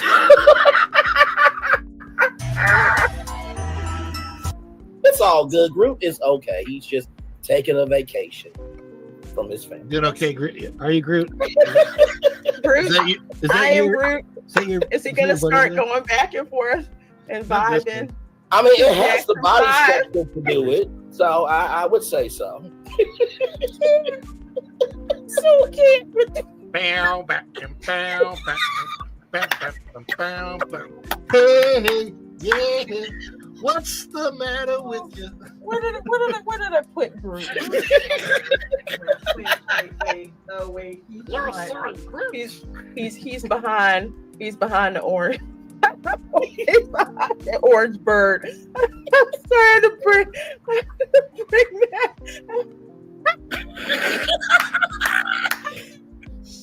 In the words of Maui, you're welcome. You're welcome. I love that song. Yes, which I definitely don't love the songs of Moana too. But one more time, just for the comedic genius of who I am. Now, like I said, I have funny moments. I'm not that funny, but I have my moments though. So just one more time for the one more time. Speaking of D23, Destination D23 is going to be at the Coronado Springs. Coronado Springs. Yeah, it looks like I'm going to have to drag myself down. My last workplace. Coronado. Yeah. Coronado Springs. I really do not like that resort, but it's geared towards a different. I have stayed at the Coronado Resort. No, I did not stay at the tower. I'm sorry. As cute as the tower is, it's still not going to make me want to stay there. It was not one of my favorite places to stay. But keeping on the theme with the Disney, my goalies. Maintenance for the. If you think it's bad that there's a brain drain from Imagineering, the loss of maintenance knowledge is even worse, because I remember Disney attractions were pristine. They would hose down the parks at night, every night, to make sure it was clean. If a ride broke down, it was a rare occurrence. I started the joke. When that happened, they finished. Oh, it must be something really, really bad. That happened. You know what happened? I think I can translate what's going on. Aldo and everybody. Basically, Groot broke out of Guardians of the Galaxy or the roller coaster in Epcot, and he just wanted a break from his family members and went over to the Millennium Falcon. That's what happened here. That's what happened, guys. It's all good. Groot is okay. He's just taking a vacation from his family. Doing okay, Groot? Are you Groot? Groot? Is that you? I am Groot. Is he going to start going back and forth and vibing? I mean, it has the body structure to do it, so I would say so. So cute. Bow, back, and bow, back, Hey, yeah. What's the matter with you? Where did I put Groot? Groot's somewhere. Oh wait. I really cracked myself up on this one. He's behind the orange. He's behind the orange bird. I'm trying to bring that.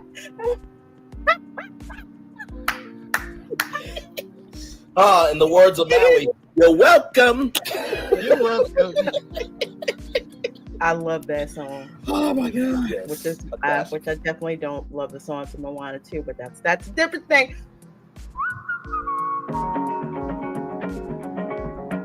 Parmesan with no limits. Just. It's just I've never seen this at all. And Leah McNeil says the Reina Creole Disney's maintenance woes can be easily explained. Iger and co. have disrespected Walt so much his angry spirit is sabotaging the ride. That's like Burr Rabbit. That's like Burr Rabbit's revenge for Tiana's Bayou Adventure. Oh my Lord, Jesus. I'm sorry, but what is wrong with their Falcon maintenance team? they're going to bat for Disney. Their Millennium Falcon maintenance team. They really are. Thank you, Going Shogi, for being a member for 4 months. Going to bat for Disney is leaving a sour taste. Yeah, it's like we bring this stuff up because you used to be the gold standard of theme parks, and when you fall from a standard that you set, there's a problem. It's like I liken it like this, and I got a lamp as I said. It's like, like think about it like this. There's a favorite dish that your grandmother made for years, and let's just say that particular dish is the gold standard. And what if one year she decided to just make it the worst way possible because maybe y'all pissed her off or something like that? I don't know. And then you eat it and it's just like, this is awful. And maybe you don't want to say it's awful, but it's not her standard. It's not the standard you're used to. It's a very dicey situation. So in that case, you would have to flip it, reverse it, rewind it back on yourself. Like, Grandma, now I love you, but would you accept this from me out of anything I've done in my life? You want your grandson to be better. See, that's how you flip it, because you're not telling Grandma off. You're using yourself as the conduit to say what you really want to say. You know what I mean? Yes. Right. What can I do to help you? Could you not make it to the store? Next time you need something, just call me. That was on the Millennium Falcon, right? Oh my God. Run Millennium Falcon. Yes, that was on the. This is the Millennium Falcon. Yeah, the one that's outside. Yeah. You know what that looks like? It looks like Charlie Brown decorated the Millennium Falcon for Life Day. Oh, did somebody put a red Christmas ornament? No. It's the camaraderie back and forth for me. Because I didn't even think about that until Ron said it. Well, now listen, now we have another explanation. Maybe Charlie Brown moved away from Cedar Fair to plant a tree in Star Wars, because he also watches Star Wars. So many different explanations, ladies and gentlemen. Wow. There's a lot of... That is, you know what, Going Shogi, that's true. And I'll put a spin on it. Okay. We love Charlie Brown over here. Charlie Brown stand champ. The best food is usually in the By the way, if you have not seen the Peanuts movie, I suggest that you go and watch the Peanuts movie. It's the movie's amazing. It's the newest movie, but I gotta tell you, it is one of the greatest movies of all time. You really will enjoy yourself. You really, really will. So, yes, indeed.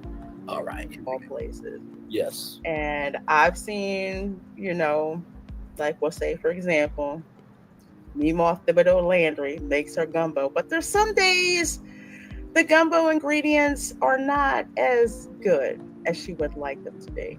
And then some days she gets the quality of the gumbo that's on point. So she's not going to charge you the same amount of money for her, like everything's on point gumbo. If the gumbo ingredients aren't that great, she'll lower the price. Disney doesn't even have that kind of respect to do that. Mm-hmm. No, they definitely do not.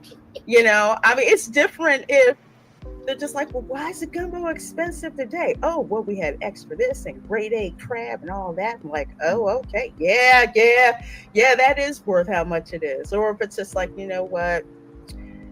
Those crabs were so darn tiny, I decided not to use them. So it's just, sausage, chicken gumbo, buy one, get one free today. Mm-hmm. But they don't do that. They don't do that. Yes, the best places to do is a hole in the one. Yes. So true. It's so true. It really is. It really is. And they even raise the price for the it is now it's very rare where you'll see me buy something. Like, I am so disappointed in the gingerbread. Now, this was supposed to be a more fleshed out concept. Communicore Hall. $14 fleshed out concept. Did you try that? Did you eat one this year? Yes. Okay, because I wanted to do a thing where I compare that to the shingle, which I think is almost half the price at the Beach Club. The Beach Club ones look really, really good. The Beach Club ones I had, and I bought one of those on stream. They taste way better. They're smaller, but they taste better, and they actually have this distinctive bite of gingerbread. It's like they got the spice mix right. I actually talked to the chef who helped create the recipe. He was out there when I was there not too long ago, and it was one of my streams. Anyway, he was talking about, I can't remember which ingredient he put in. Go and Shogi might remember, but there's a specific ingredient that he put into his gingerbread. I say Go and Shogi might remember because Go and Shogi said he was going to make a note of it and put it in his gingerbread, and it was supposedly going to make that a lot better. So I'm very, very interested in trying that. And this monstrosity is something I hope to be able to see with my own eyes tomorrow. Yeah, I can tell you that the gingerbread shingle from the Beach Club, I thoroughly enjoyed. I really did enjoy that. It tasted great. Rye flour, he put it. Oh, right. Okay. Because it's definitely different. The one at the Grand Floridian, it was like the taste missed my mouth. It's like give you cardboard dipped in chocolate. That is literally what it tasted like. With the one from the Beach Club, it was like, oh, this is different. And it's good, and it's worth it. You know, even the presentation is gorgeous. Whatever that layer of chai, I was not have. Unlike that darn shingle at the Grand Floridian. Like I said, if you go to the Grand Floridian gingerbread house, just get the gingerbread loaf for $5. And Disney is pricey with their food. Yes. The peppermint bark. I got a little loaf from the Contemporary. It was like an apple spice type thing, at the gingerbread setup that they have there, and it was pretty good too. It was like, I think $5.50 or something. It wasn't very much, but it was good. It was really good. I haven't tried it yet because every time I go, either the frozen hot chocolate machine is broken, or I got there too late and they were shutting it down. Not McDonald's at Walt Disney World. Oh my! There is a McDonald's at Walt Disney World. No, I meant no, this was at the Contemporary. Oh yeah. Okay. Yeah, like it wasn't ready. Something had happened. So I think they didn't get the joke. So y'all know if you go to McDonald's, they always say the ice cream machine is not working. So when she said that, that's what I meant. But no, I do know there's a McDonald's at Disney World, and that was an interesting partnership too. A very, very interesting partnership. So yes, you can actually get McDonald's at Walt Disney World, inside Walt Disney World. Yes, but yeah. All right, here we go.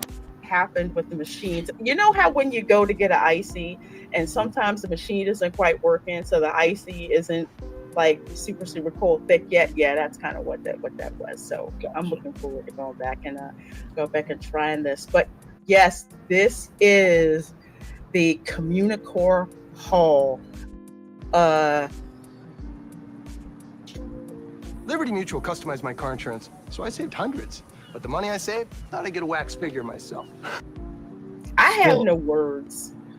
I'm still insulted by the name. The idea of naming it Communicore Hall was to pay homage to the original Communicore name. Instead, what they did was they insulted the original Communicore name by calling this that. This should have been called, I don't know, Monsters Inc. Mess Hall, something. I don't know, something from one of the schools that is in Disney lore. This should have been their offshoot. This is the cafeteria after the good cafeteria. I mean, it's horrible. This is reminding me of. This is reminding me of, for those of you who don't know, Disney's doing these living communities, Golden Oak Resort. This looks like a concept for a mall brand for Disney. And this is like the main hallway for this mall if they were going to make this a franchise across the country, because you got all the different shops or different lounges there, but that's what it looks like. It looks like a Disney mall concept. It's far worse than any mall that I've ever been to. And this thing, it's so blank. It's so boring. And wait till y'all see the when you concept walk in, especially given be. what it used to look like back in the day, with the cool carpet and the colors, and it just looks so inviting. Like, hey, I need to get away from people. Let's go over here. You know, the worst part of this is space. that it replaced a space that already existed in basically the same footprint, takes up the same area. It's like, it's so weird because it was supposed to be a festival center, but this indoor space is not quite big enough to truly be a festival center. So, yes, and I still say there is a potential fix to this entire area, and that is to cover the grassy knoll outside where they have the quote unquote Beyonce stage. If let's say that they did a glass roof enclosure over that large space and then air conditioned it would be a massive size festival center that you could actually do festival things with. Like, do you remember, Lorena, when they used to actually have chefs coming out and doing demonstrations at the Wonders of Life building and all that kind of stuff? They used to have all kinds of things. They used to use Wonders of Life as a festival center, and then they moved it to the World Showplace for a while, and now they've got this, and it's like the Odyssey is not quite a festival center because that's not big enough, and now this space is also not quite big enough, and then you've got this grassy knoll outside that could potentially hold up to like 500 people. I want to say you get a big crowd out there, but you put it outdoors and you've got nothing out there where, I mean, there's no seating, it's hot, you put shows out there. They got some pop-up umbrellas and don't do a damn thing. They don't they don't do anything. And if that space were enclosed, it would make this whole area a very large festival center. And I know it wouldn't have the really cool 3-tiered thing that we were supposed to get, but it would still be a heck of a lot better than this, and you could put a lot more decor on the inside. You could put the piano player back. You could have your wait till y'all see indoors instead of outdoors, where nobody wants to get out. Concept art compared to this, it could be better. And they don't really have to change anything to fix it. And that's all made out of Wonder Bread. They just need to fix the space. You hire interior decorators who know how to transform a space. Like, think about the space at the Red Coconut Club, okay? How they change that depending on what seasons, what's going on at the park.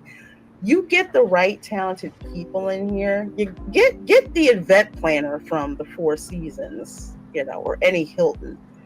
They will completely transform this space so it doesn't look like a concourse at the airport or something like that, where it looks like, I can't believe this space is here.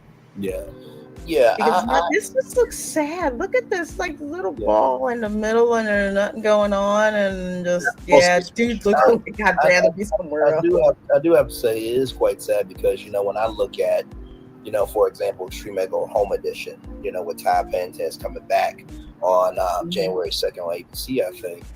They really give their all. Like, they literally sit down with the families, figure out what they like, what they don't like. They do this. And yes, they did. To me, honestly, too, if you really want to involve the fans, be like, hey, you know what? We had this community core hall space, and we were going to do this, that, third, but we're missing one thing. It's you. Communication is about communicating with people. We're going to throw, and I remember Ridley Pearson did this for the Kingdom Keepers, for the final book. He will allow kids to write certain parts of the book, and then kids will vote on it. So take some concepts, put it out to the people, and make Community Core Hall based on the votes of the people. I know that's using common sense, but at least, if the people vote for something that doesn't look good, you can say, hey, we gave y'all options. Exactly. You know what I mean? Yep. Is that supposed to be Figment? Yeah, this is So what you're looking at here, Ron. this is the concept art for the exact same space that you were just looking at.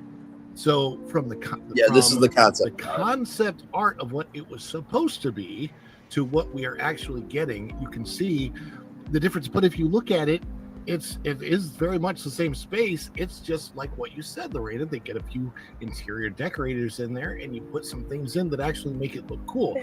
Yes. So this is what it will maybe, hopefully, kind of look like during Festival of the Arts, because that's what this image looks like it would be. This looks like a Festival of the Arts display.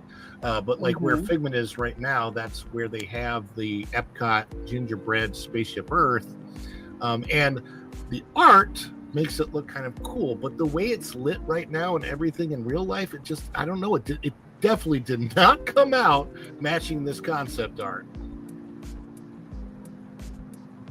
Dylan says, I'll take the concept art over the airport. But, you know, and here's the funny thing. I was at Nemours Children's Hospital last week, and Nemours Children's Hospital is so much better themed than this Communicore Hall. It's ridiculous. And I was looking at it going, how am I at a children's hospital that has better theming than a Disney park? That's wild. It really is. It's so disappointing, especially considering how much you pay to go to these parks. And the last thing I'm going to show you guys before we start talking about holiday Q&A. From Blog Mickey, Epcot World Celebration in-ground lighting reactivated but struggles to continue. I don't know how long. So this right here, there was a old logo of the Epcot Center, Trail Prototype Community of Tomorrow. Epcot logo. So here is what this was supposed to be. So this was Communicore Hall, right? So they tried to recreate that. They try to recreate this onto this. And so it's supposed to be lit up like the old logo from back in the day, but it's just little sparks, and Disney did not do their job. Oh, this is gonna last. So it looks like they've got some of it, I'll say strategically placed to light up, but I'm wondering how long this is going to last. So coming from Blog Mickey, following up on our report that Disney appeared close to reactivating the in-ground lighting in World Celebration Gardens, Disney has indeed done that. While visiting Epcot tonight, yes, that's from last night, 29th, we noticed the lighting was reactivated after being turned off completely during recent visits this fall. No, it was not turned off completely because there were little. Thank y'all for the 11 likes. Appreciate y'all. Thank you. I'm still here. So they didn't turn it off. It just wasn't working. Wasn't working. Which is there's actually. Getting 8 ads every 20 minutes is actually diabolical. Meet Pi, the ad blocker that actually works on Twitch. Some similar issues up front with the upfront fountain has had those blinking issues too, with some segments of their lighting up there and segments of lighting back here, and this, oddly enough, is without even it doesn't even have a fountain where it was supposed to have a fountain right there. It's I wonder if they cleaned the mold, because there used to be mold hanging out there too. It was pretty. Yes, these strips and I took pictures. There was like black mold in there. Have never seen that when you had the fiber optic lights in the concrete, because that was sealed off to make it waterproof. Yeah. These lights were never working. So I don't know how long these are going to be working. I'm going to be at Epcot Monday night. So, the game we like to play when we leave the park, let's go see if there's any lights that are working there. I don't know. I don't know how long that's gonna last. If they don't damage it with pressure cleaning, how are they going to clean it? And is it going to be effective? Because if the mold comes back, because black mold is hard to kill, you have to stay on it. I don't know. But this is something that never should have happened in the first place. You know. Well, you know, there's another another problem with this lighting is that this lighting actually only looks really, really cool from a place that nobody can get to. You can't be a drone and float up and look down on it. And it does. It looks better from above, but that's not where the guests are. Right. No, they're not. And this is one big outdoor Starbucks. I kid you not. That's exactly what not covered. From what it looks like, I get the whole communal core because that was a logo back in the day, but you know, they got like, you know how like you have light up shoes from Skechers? It would have been cool if they could have made the bricks also colored where when you step on it, it also changes the colors of Spaceship Earth. Once again, not Imagineer, okay? No, I'm not that intelligent with engineering. Creative? Yes. Engineering? No. Still, I feel like that would have been a little bit better. That would have been cool, and that would have been that would have been really cool. And then I think, like, as an engineer, I'm just like, okay, so what's your operations and maintenance going to be on that? Is it going to be able to handle how many PSI per square inch being walked on repeatedly?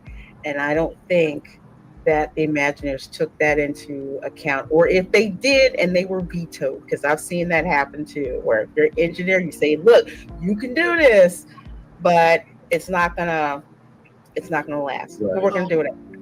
Well, I mean, the Imagineers that work on this, I know they come over, they fly over, they come to Florida, but like I feel like the higher ups, the ones making the decisions about all of these things, they don't live here in Florida. They live in Burbank, California, and they at least for all this new stuff, they seem to have not really taken the weather into consideration a whole lot when it comes to what they put into Disney World the last few years.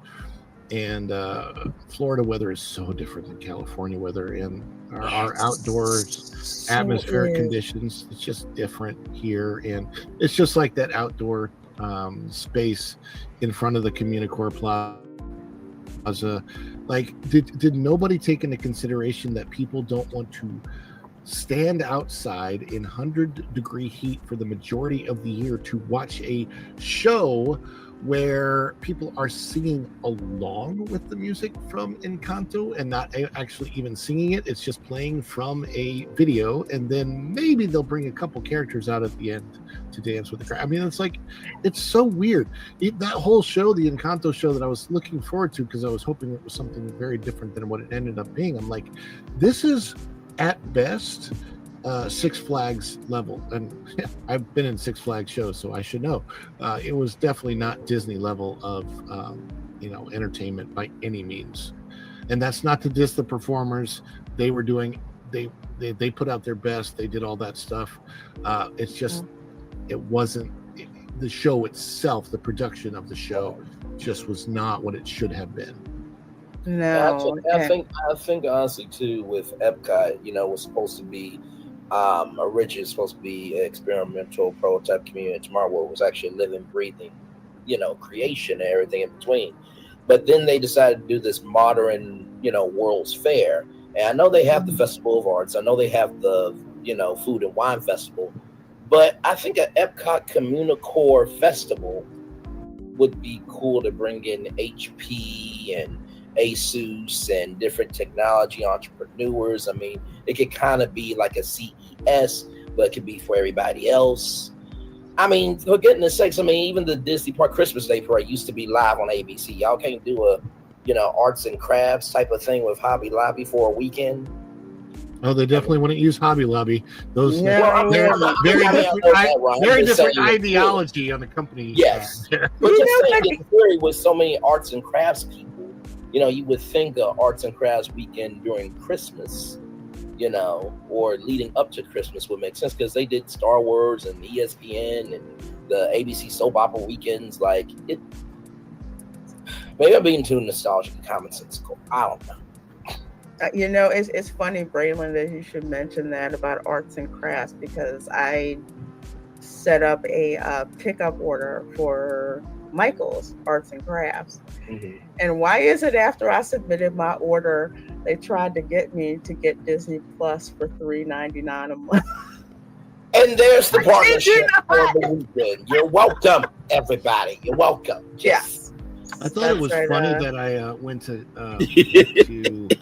Cracker That was Barrel another good for layup Thanksgiving, there. and they have a whole section of Bluey at Cracker Barrel because people can't get Bluey in the parks, and everybody's saying, "Where can I buy Bluey stuff in the parks?" Because it's on Disney Plus, a huge part of Disney Plus. There's no Bluey at Disney World, but if you go across the street to Cracker Barrel, you can find a whole Bluey section there. So if you're on a Disney vacation and you want Bluey, go out of Disney World, go to Cracker Barrel. It's on 192. There's a whole Bluey section. Go to Cracker Barrel or go to the Walmart, either the one right near Universal or the one on 192 right near Disney, and they have all your Blu-ray and theme park merchandise. How the heck they only got the rights to broadcast the show and not to bring that into the park? Yeah. Total freaking miss. Total freaking miss. Go and show me things. Experts, yes, for sure. Oh, I'm sorry. Yeah, we're just saying. We're not saying. We're just saying. Go and Choki, thank you for that $4.99 super chat. Says every wall should have a Mary Blair mosaic for the different countries in World Showcase at minimum. This is a library common room. Man, if they had a Mary Blair mosaic for every country in World Showcase. And I think I know which one you're talking about, though, Shoki. In the contemporary, if I'm not mistaken, I think that was a Mary Blair one. Yeah, it is. Yeah, Grand Canyon Concourse. Yes. So cool. It is. It's actually, I mean, it's so themed to the contemporary that their style of gingerbread decor, house, whatever, it's like their house. It's very it's Mary in Blair that style. Mary Blair style, where it's like 2D layers in 3D, and so it's the most different gingerbread thing that you'll see at Disney. Although I love the Beach Club and the carousel and the wilderness. Carousel is. Yeah, that is on point, and it's different. It's like it's 2D. It fits in very much with the contemporary, including the 5-legged goat, which I like to try and spot at the gingerbread house. And 49 cents is high gain from a current CM at WDW. And you know what? I'm glad you brought this up because I always re-emphasize to people. I love the cast members at Walt Disney World. Please do not conflate This is Disney very corporate true. Sitting in Burbank. Those cast members were extremely hard. And the cast members at Walt Disney World, because the cast so many members, families and multi-generations and correcting a lot of the crap that Burbank messed up. They do their damn. It would be an absolute mess. So I love the cast members. Shout out the 2 cast members from my last live stream. One, when I was on the People Mover, they put me in one of the front cars, so I had like an unobstructed view going through. So that one, and when I was walking through, I guess on the way to the aerial attraction, cast member gave me a free bag of cotton candy. So thank you. So thank you. Did you decide if you were going to use that as hair on? Which one? Did you decide if you were going to use the cotton candy as hair on the gingerbread? Because I thought that was said in the chat. I did, but that didn't land. That cotton candy was gone. I think I'm going to have to find a different. I think I'm going to find a different medium because that ain't going to last. Cotton candy doesn't last. I'll eat that sucker. I will so eat that sucker. Glad you think that it was fun, and a great question to kick off talking about theme parks for the holidays, and I am actually glad Grogu brought this question up. So I thought about taking a trip to Disney, and my wife and I thought about staying at the Grand Floridian. Is it worth it? Worth it if you get a discount. But I know, honestly, when it comes to, I don't think that it is for what they charge. That's the thing. The monorail resorts, and especially the Grand Floridian, for how much they charge, it's not worth it. If you want that level of service, I suggest the Wilderness Lodge, which is literally a boat ride away. The theming is gorgeous. It's absolutely gorgeous. Everything is inside the building. At the Grand Floridian, you're going to have to do some running around from your particular Grand Floridian building to the main building. So I always say that the Wilderness Lodge You'll get a workout and on the your Emerald vacation. Kingdom Lodge are great places to stay, location-wise, for bang for your buck. If you're talking about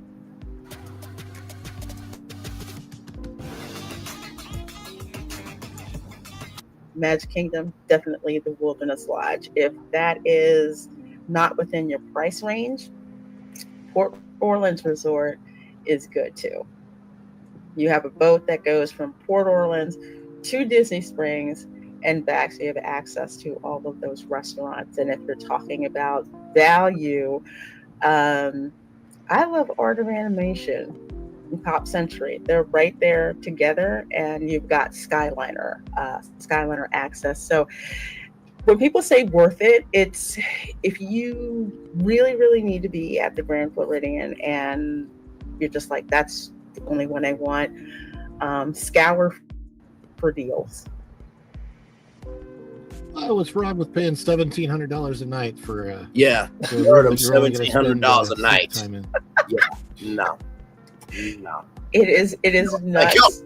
And for the holidays, if you're staying at the Grand Floridian, I'll tell you one thing, you're not going to be able to go through the lobby at all. I made that mistake.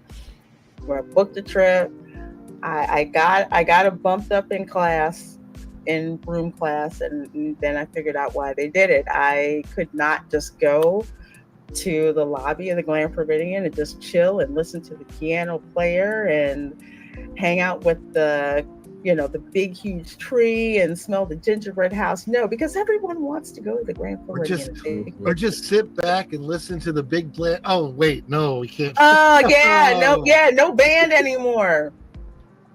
No band anymore. No big band anymore. I will say this.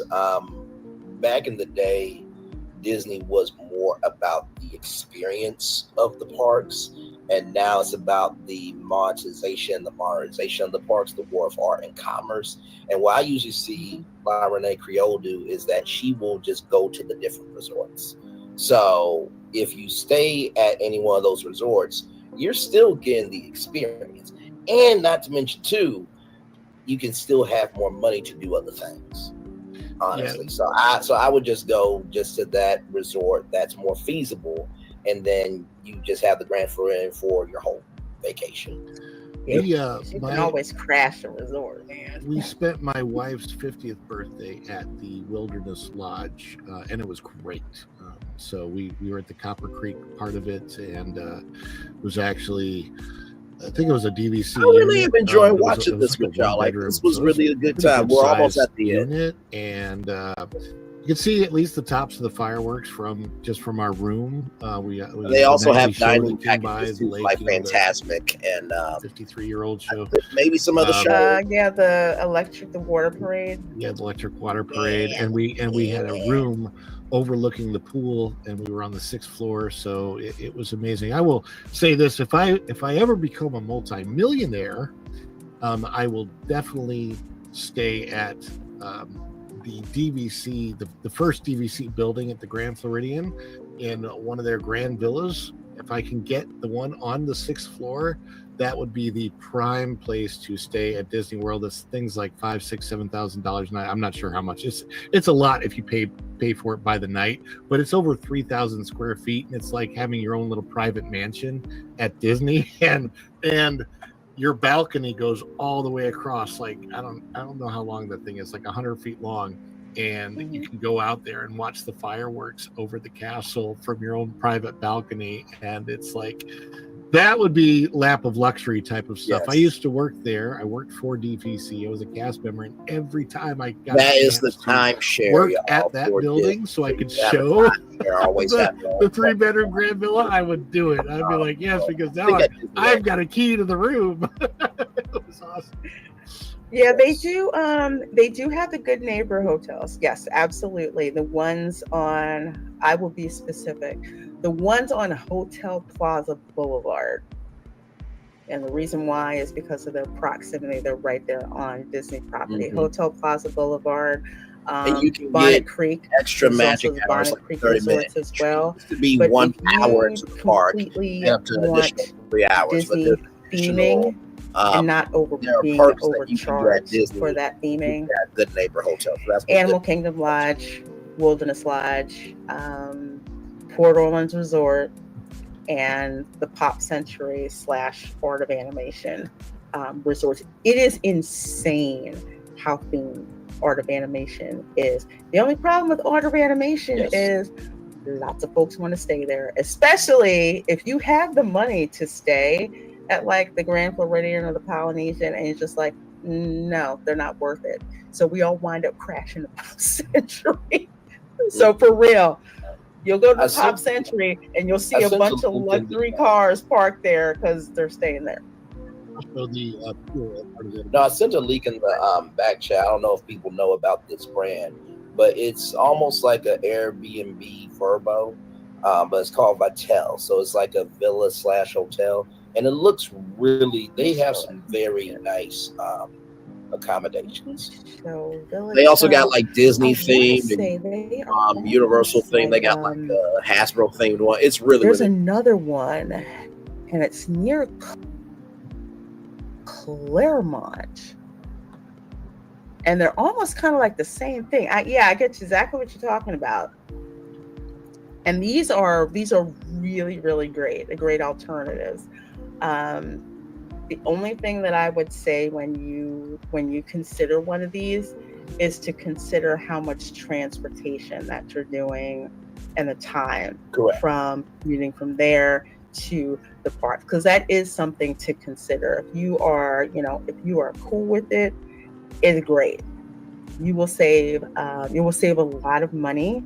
You will, for sure. Definitely. So these are all great alternatives. That's why we like to give you guys all of the information and you make your decision, because if the worst thing that you can do is call Disney to book a trip, because they're going to upsell the hell out of you. Yes, they will. For that. Yes. So when you go and do your own independent research and see things, you can compare, the prices on your own.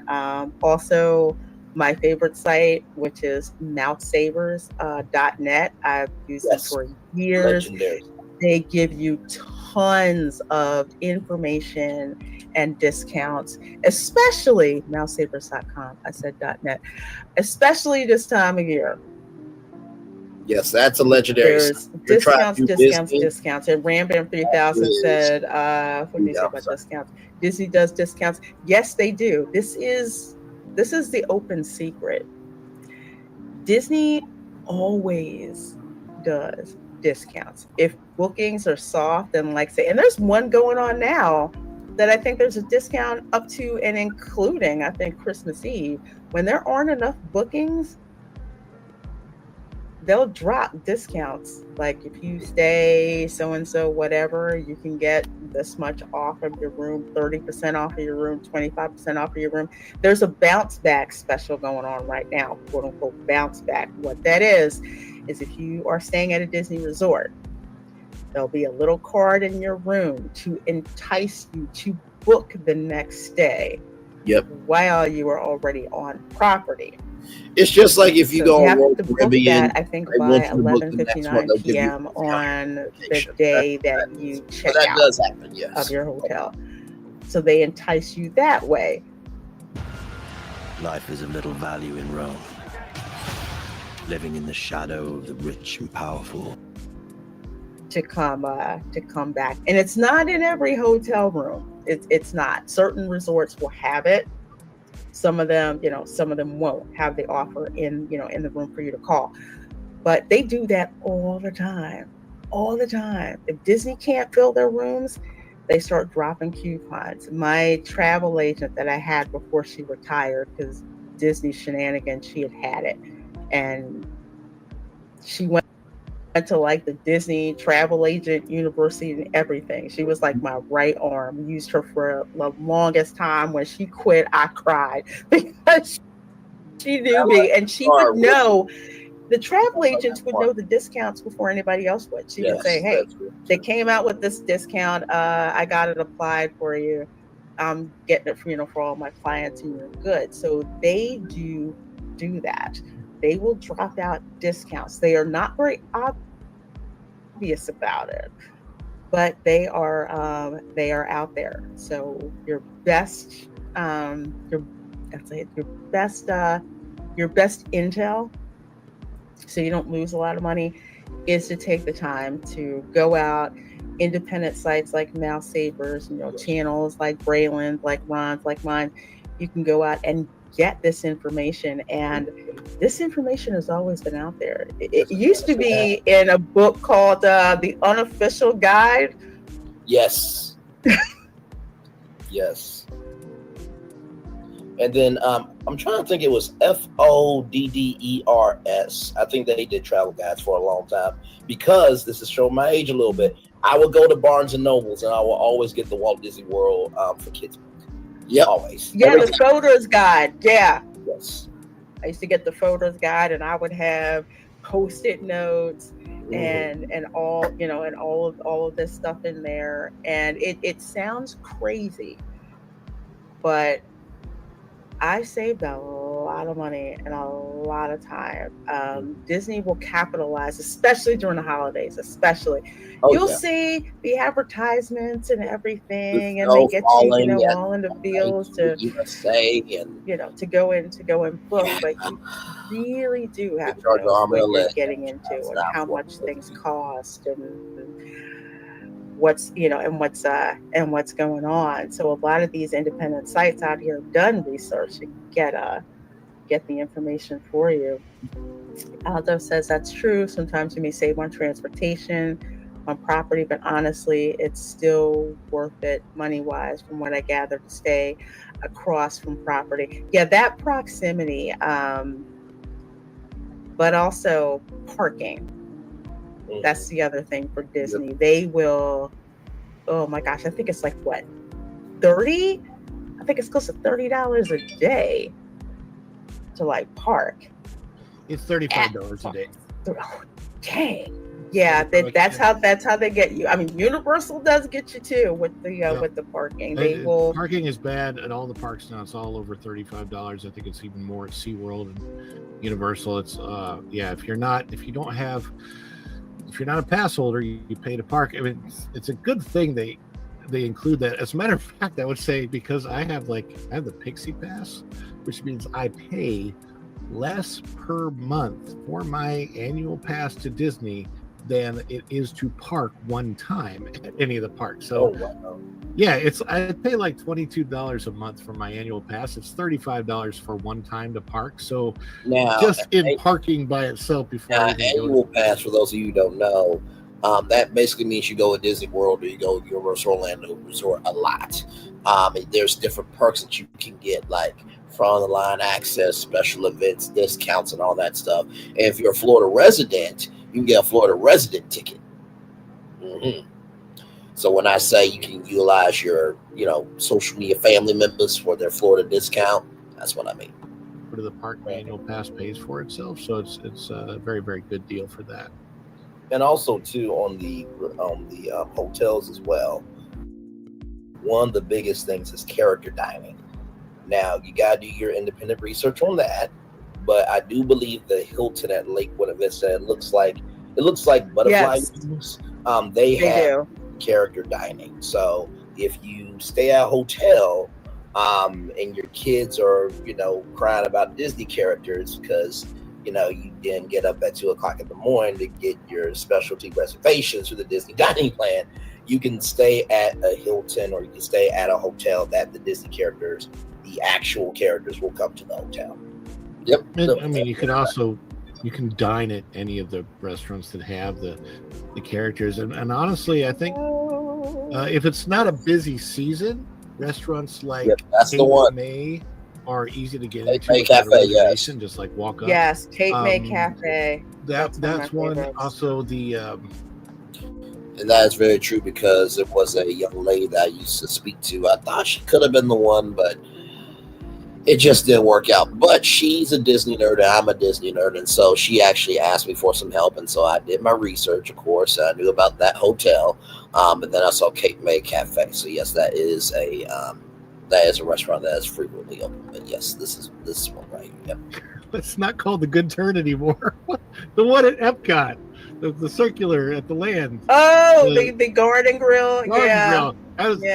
My head had the old name because it used to be called the Good Turn a long time ago. Anyway, the Garden Grill, often you can just walk up and get a seat at that. A lot of people don't realize this. One of the reasons restaurant reservations go so fast at Disney is they will always cut out, I think it's like a 10% bank of the tables that they will not allow for reservations, so that they can have walk-ups, or they can meet people's demands. Somebody makes a reservation for 6, but they got a party at 10, so and so.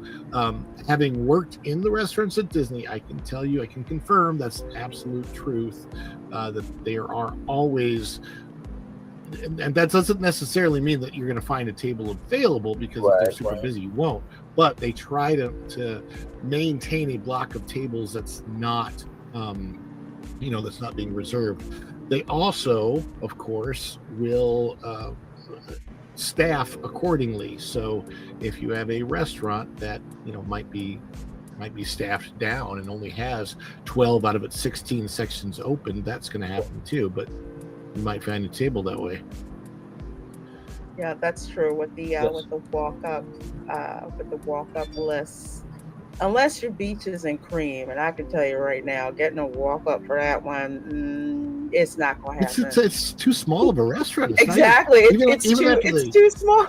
Even after they expanded it, it's still pretty small. It's still small, but it's one of those things where it's small, but the demand is large for it. So that's just the thing. That is one of the few remaining restaurants where the theming is just insane, and the demand is really high, especially during the holidays. Because one of the other things to do for the holidays when you're if you can't go to the parks, you can always get a dining reservation at one of the hotels. Yes. Although if people are Disney resort guests, they've got to jump on you with getting the reservations. I think it's a 90-day window? I think it's I will tell people 90 to 60. The secret to getting a reservation that you did not get 60 days out is get it the day of or the night before, because that's when people cancel. This is a good tip, many people, a lot of people don't know this. People make 2 or 3 dining reservations for the same time to make sure that they get the restaurant that they want. And then they realize, oh my gosh, I've got 3 reservations at the same time. And so they have to cancel, and you have to cancel a certain amount of time beforehand in order to get your money back or not get charged for it, right? So either, I will tell you, when I got Topolino Terrace, right? Topolino Terrace is extremely hard reservation to get for breakfast. Yes. So going into my wife's 50th birthday, remember I told you I stayed at the Wilderness Lodge? There were 2 things that I wanted to do for her, and that was Artist Point, the Snow White, dining with Snow White. I got that reservation literally 2 days before we checked in. And Topolino Terrace, I literally got at midnight the night before. I was like, you know what? I'm just going to go in and check. And sure enough, there was an 11:30 a.m. reservation for the next morning that dropped at midnight. And I picked it up and I was like, this is awesome. So for that day, for that whole birthday experience for my wife, I was able to do exactly for her the restaurants that I wanted to, and it worked out really, really well. Obviously, there are no guarantees. Can't guarantee any of this, but for the suggestion, if for whatever reason you don't get the dining reservation that you want, for example, Cinderella's Castle, just check the night before or check at 7 a.m. the morning of, and you're much more likely to have the opportunity to get that. Agreed, because I will say I am. How do I put this? So I have a reservation for Christmas Eve over at the Whispering Canyon Cafe for myself and my extended family. So there's 7 of us, and it's at a time that is much later than I would like. So I keep stalking. As you can tell, Laura, to see if we can get an earlier reservation. I don't think that's going to happen. It's fellow people time. Considering how popular that restaurant is, it's not just for the restaurant, but for the resort, how it's decorated. So another thing you can do, Lorena, is at 4. Is it a dining? Is it dinner? Like yes. Dinner time. Okay. If you can, at 4 p.m. go up to the host stand and find out if there's any availabilities during that night for an early reservation. You're very, very likely to be able to get one. I don't think I could get the darn family out the house. Yeah, I was going to say, you may not be able to do that, but that's another thing that I've done. Call me a little evil, but if you have some relatives and you know who they are, where they would be late for a free lunch, and for some reason think that whatever time that you told them means like 30 minutes to an hour than when it's supposed to be. Yeah, I have fudged reservation times. Like, what time do we need to be there? Because case in point, I had a reservation for Ohana Christmas Eve for like 8 of us, whole herd going in there. I'm like, look, I have this timed perfectly so that we get a table right in time to one job, fireworks and all that stuff, but that's at a certain time. And I'm like, if y'all don't make it, okay. All right, so we need to be there by, I think, like 7:30. I think I told them the reservation was at 6:30. And do you know they didn't show up until 7 o'clock? There you go. Just to check my theory, I literally just now checked. I just checked the My Disney Experience app, and if I wanted to right now, I could pick up a 5 o'clock reservation at Narcoossee's for tonight. Ooh, that is not an easy reservation to get if you know anything about Disney. Narcoossee's no, is right on the water, is not. And if you stay there long enough, you can see fireworks and stuff. So yeah. When I stayed at the Grand Floridian, I actually happened to both stays. We were in the same building. Conch Key, that building. The reason why I love that building is it's right next to the boat dock and right next to Narcoossee's. It's the perfect location, because whenever I would stay at the Polynesian or the Grand Floridian, I always wanted the building that was closest to the boat dock, because you get tired of people at the monorail full of humanity, and it's just like, forget it, we're just getting on the boat. Which I wind up doing that a lot on our streams too. It's like, we're getting on the boat, we're getting on the boat. We're getting on the darn boat. You see her get on but the boat it's a different, more often it's a than the different monorail. experience. The monorail has Plus got a great place to it's like a just to check, Citrico's has 8:30, 8:50, and 9 o'clock tonight. those are both very, very popular Grand Floridian high dollar restaurants, which obviously that means Grand Floridian Cafe would be very easy to get in today. I always check. By the way, if anybody out there loves fried chicken, the best fried chicken on property is Old Key West. If you haven't been to Olivia's at Old Key West, Oh my gosh. Olivia's, I've heard their about that. Buttermilk fried chicken that they marinate in buttermilk 24 hours overnight. It's, oh my gosh, it's so good. Is it better than Publix fried definitely chicken? going to utilize that I don't know, or I can't compare it to. Apparently, Chef Art Smith's Homecoming also has really good fried chicken. Yes, but they these are- do. I've Yes, had it. this is French, yes. I've had it. Chef Arts. I went there. Chef Arts Florida Homecoming Kitchen. I ate there, and I swear it tasted like my grandma's food. It was so good. I was almost like, is my grandma in the kitchen? My auntie in the kitchen? I mean, we're talking like mashed potatoes where you can see the butter, in it, and just and the fried chicken. Oh my God, it's so delicious. Yeah, it is. Chef, pretty much every restaurant except for Jaleo's, because screw Jaleo's, I can't stand their restaurants. Not that great. Are good. I don't like Chef. Yeah, I don't like the chef either. The chef or the food. Y'all are a disgrace to Spanish cuisine. I'm for real. Pretty much all the restaurants at Disney Springs are very delicious, very worth the money. And if you go to Morimoto's, they have a section called street food where you can walk up and order food. That Korean hot dog is really cool. Life. I mean, the food there is great, especially during the holidays when they'll have like extra menu items, holiday themed, Christmas themed menu items. Go there. Plus, Sunshine Churros. Okay, the churros inside of the Magic Kingdom are ass. I'm sorry, but they are. They're dry. They're nasty. They're not that great. Go to Sunshine Churros in Disney Springs. They have 2 locations. I think one that's near Disney Style, and another one that's on the other side.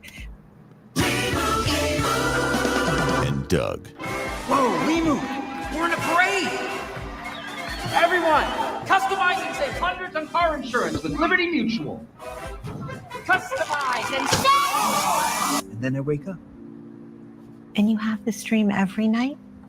They have, oh my gosh, their key lime. All their churros are good, but they'll have special flavors. That key lime churro, it's so good. That definitely sounds like a lot, for sure.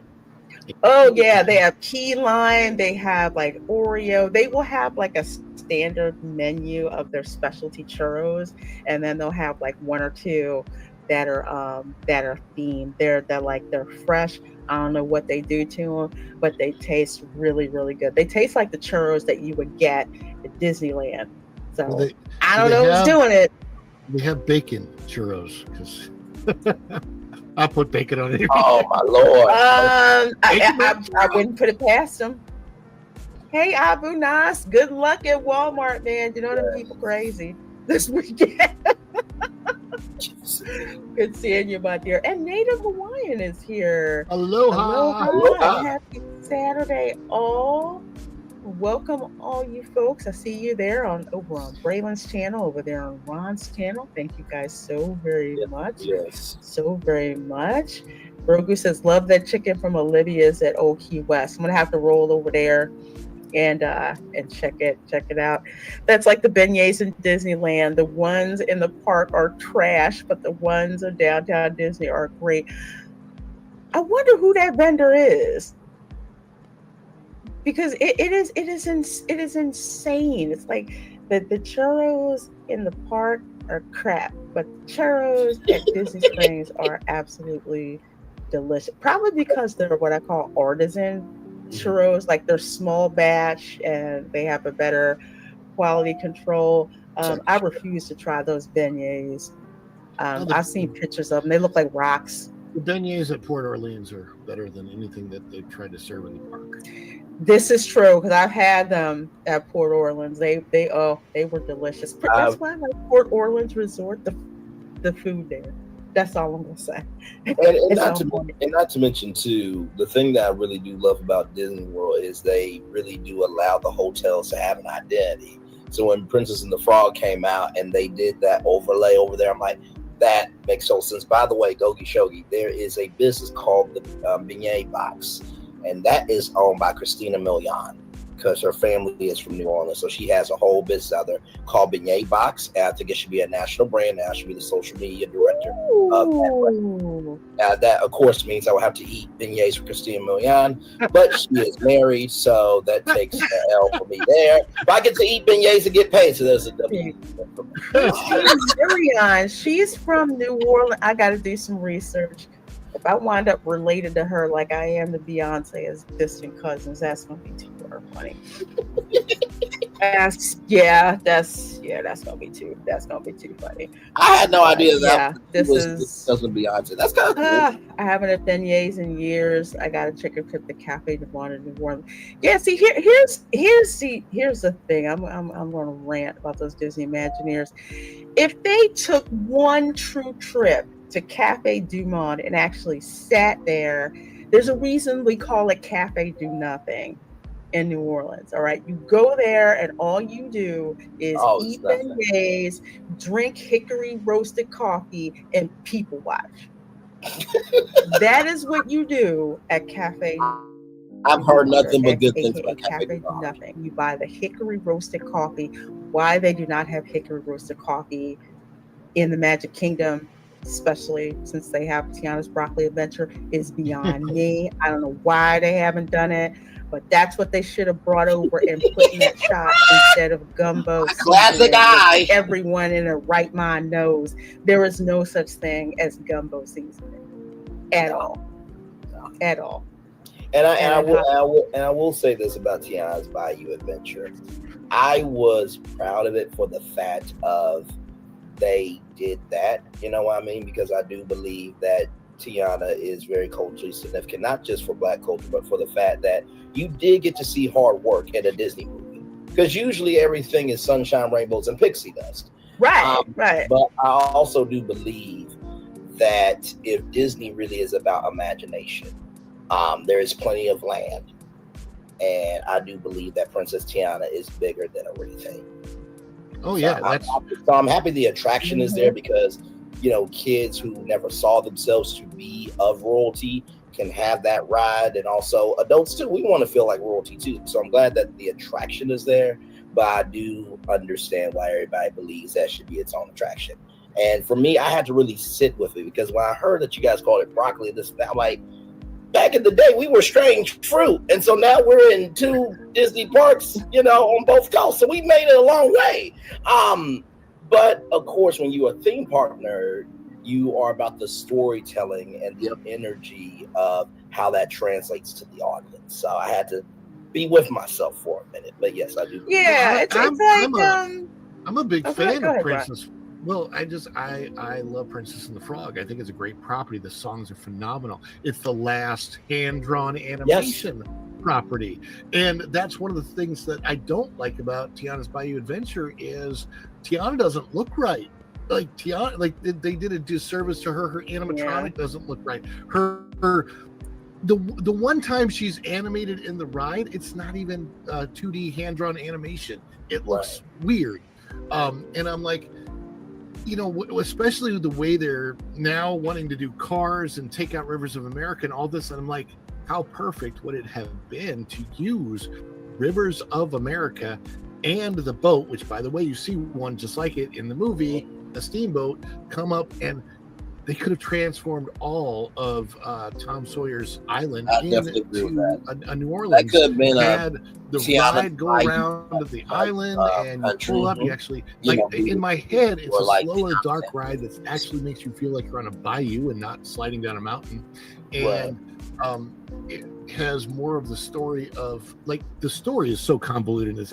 I'm in New Orleans and I can't find musicians. Are you kidding me? They're literally every street corner. So that makes no sense. So, like, I just wanted Tiana to have a much better ride experience. And in my head, you had the whole restaurant there and you passed it and you could smell the beignets, you could smell the cooking from it. And so when you rode it and you went by the restaurant, you wanted to get off and immediately go to the restaurant to get some. It's like to give Tiana a retheme of a ride that was an attraction that people loved anyway is insulting to the character of Tiana, in my opinion. And I think that she deserved better. That's my whole thing. Is I just wish. And when I heard that perspective from it, then I was able to rest with it. And I think that goes to the testament of when you can love a character that is bigger than just the culture. You love this character because you see the value of that character. You're a Tiana fan of me, so. Yeah, it's also other things, like she should have gotten her own attraction, especially with how beloved that that movie was, and with just how beautiful and gorgeous the artwork is. And speaking of artwork, you remember the concept artwork they gave us? Oh yeah, with the tree. Tiana's Bayou Adventure. That's what I thought we were gonna get, and I think a lot of the pushback, because we do call it, the reason why we call it Broccoli Mountain is because they literally took stuff from Tafiti over at being forced to see ads, getting paid to see ads.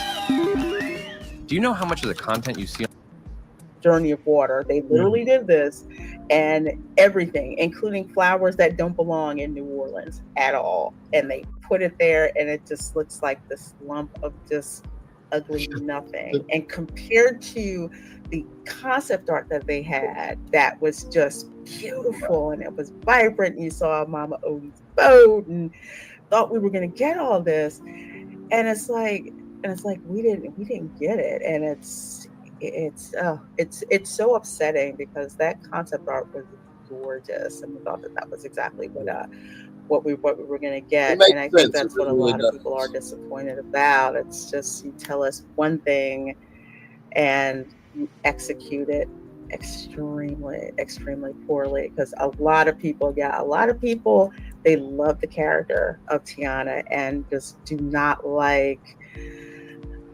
don't like what they did. I'm sitting there, I'm just like, no, that's not New Orleans. No, that's not New Orleans. You could have did this. Could have did that. And yeah, it's something else. And honestly, if Disney has any respect for the character of Tiana, they will go back and they will rework that ride. They could be reworked and also just fixed so that it actually does work most of the time, instead of being down as much as that's the thing. They have to fix that ride system. Why they did that, I don't know, but they need to fix the ride system. They need to fix the aesthetics. They just need to do that. There's so much that they need to do, and I really think that they're going to wind up doing that. But folks, as always, time flies on this show. We love jumping in the studio to just nerd out and talk theme park stuff and answer you guys' questions, about the parks. There's zero agenda here. I do not run a travel agency. The open secret. Keep seeing that brown eye. How long? So gonna keep seeing that. But yeah, the open secret is, you see a lot of bloggers that are out, and they are actually tied to travel agencies. So their incentive, for the most part, and it is, especially if they're being honest, is to get you to buy into the quote unquote fantasy of the parks. Pixie dust is a hell of a drug, and it's great, but you have to realize you can't snort that stuff. It's detrimental, to your health, and definitely detrimental to your wallet. So there are definitely pockets of Disney magic that are still out there. And it's the best magic is to have a trip where you come from and you're not bankrupt when you get back home. Yeah. So, folks, I want to thank Braylon for dropping in on the show and dropping us some his theme park knowledge and perspective. It was awesome. Please tell the folks where they can find you and what you have got going on. Well, thank you guys so much. I told Reina Creole I'm a little bit nervous at first, because this is such a great show. And even though I've never been to any of the parks, I am a huge media nerd in general, and just want to match the energy, but also bring a little bit something different. I think I accomplished that. Thank y'all for making it so comfortable. I'm on my channel, Braylon Lee. It's called Braylon Lee's Virtual Tour. And we do a show called Braylon Lee's Virtual Tour Live. So we take you to the hottest destinations that you guys are traveling to on social media. And you do see some theme park news on the show. And we've done, what have we done? We've done like a Disney Quest breakdown. If it could come back as the Dave and Buster's for Disney, because, you know, regional entertainment. We talked about Epic Universe, the D23 announcements. So always theme park stuff over there. And I'm usually go live pretty much every day, Monday through Friday. I try to take Thursdays off unless there's something in the culture to talk about. And so yeah, but one love, much love, all love, and just a little funny before we go. I did get an email saying that Ruth does have Bayou cousins. So that email literally just came in from Disney. Just as a little funny.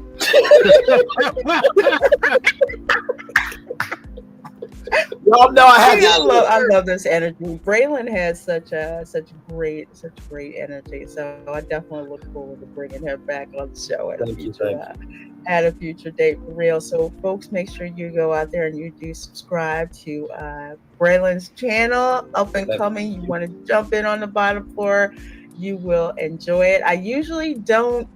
I do a lot of stealth watching, so you may not see me there, but you know, I'll be watching and happen to drop in the Braylon's channel. And I'm just like, this is so interesting. So I'm like, hey, how you doing? And it was kind of like, the Braylon's in the chat.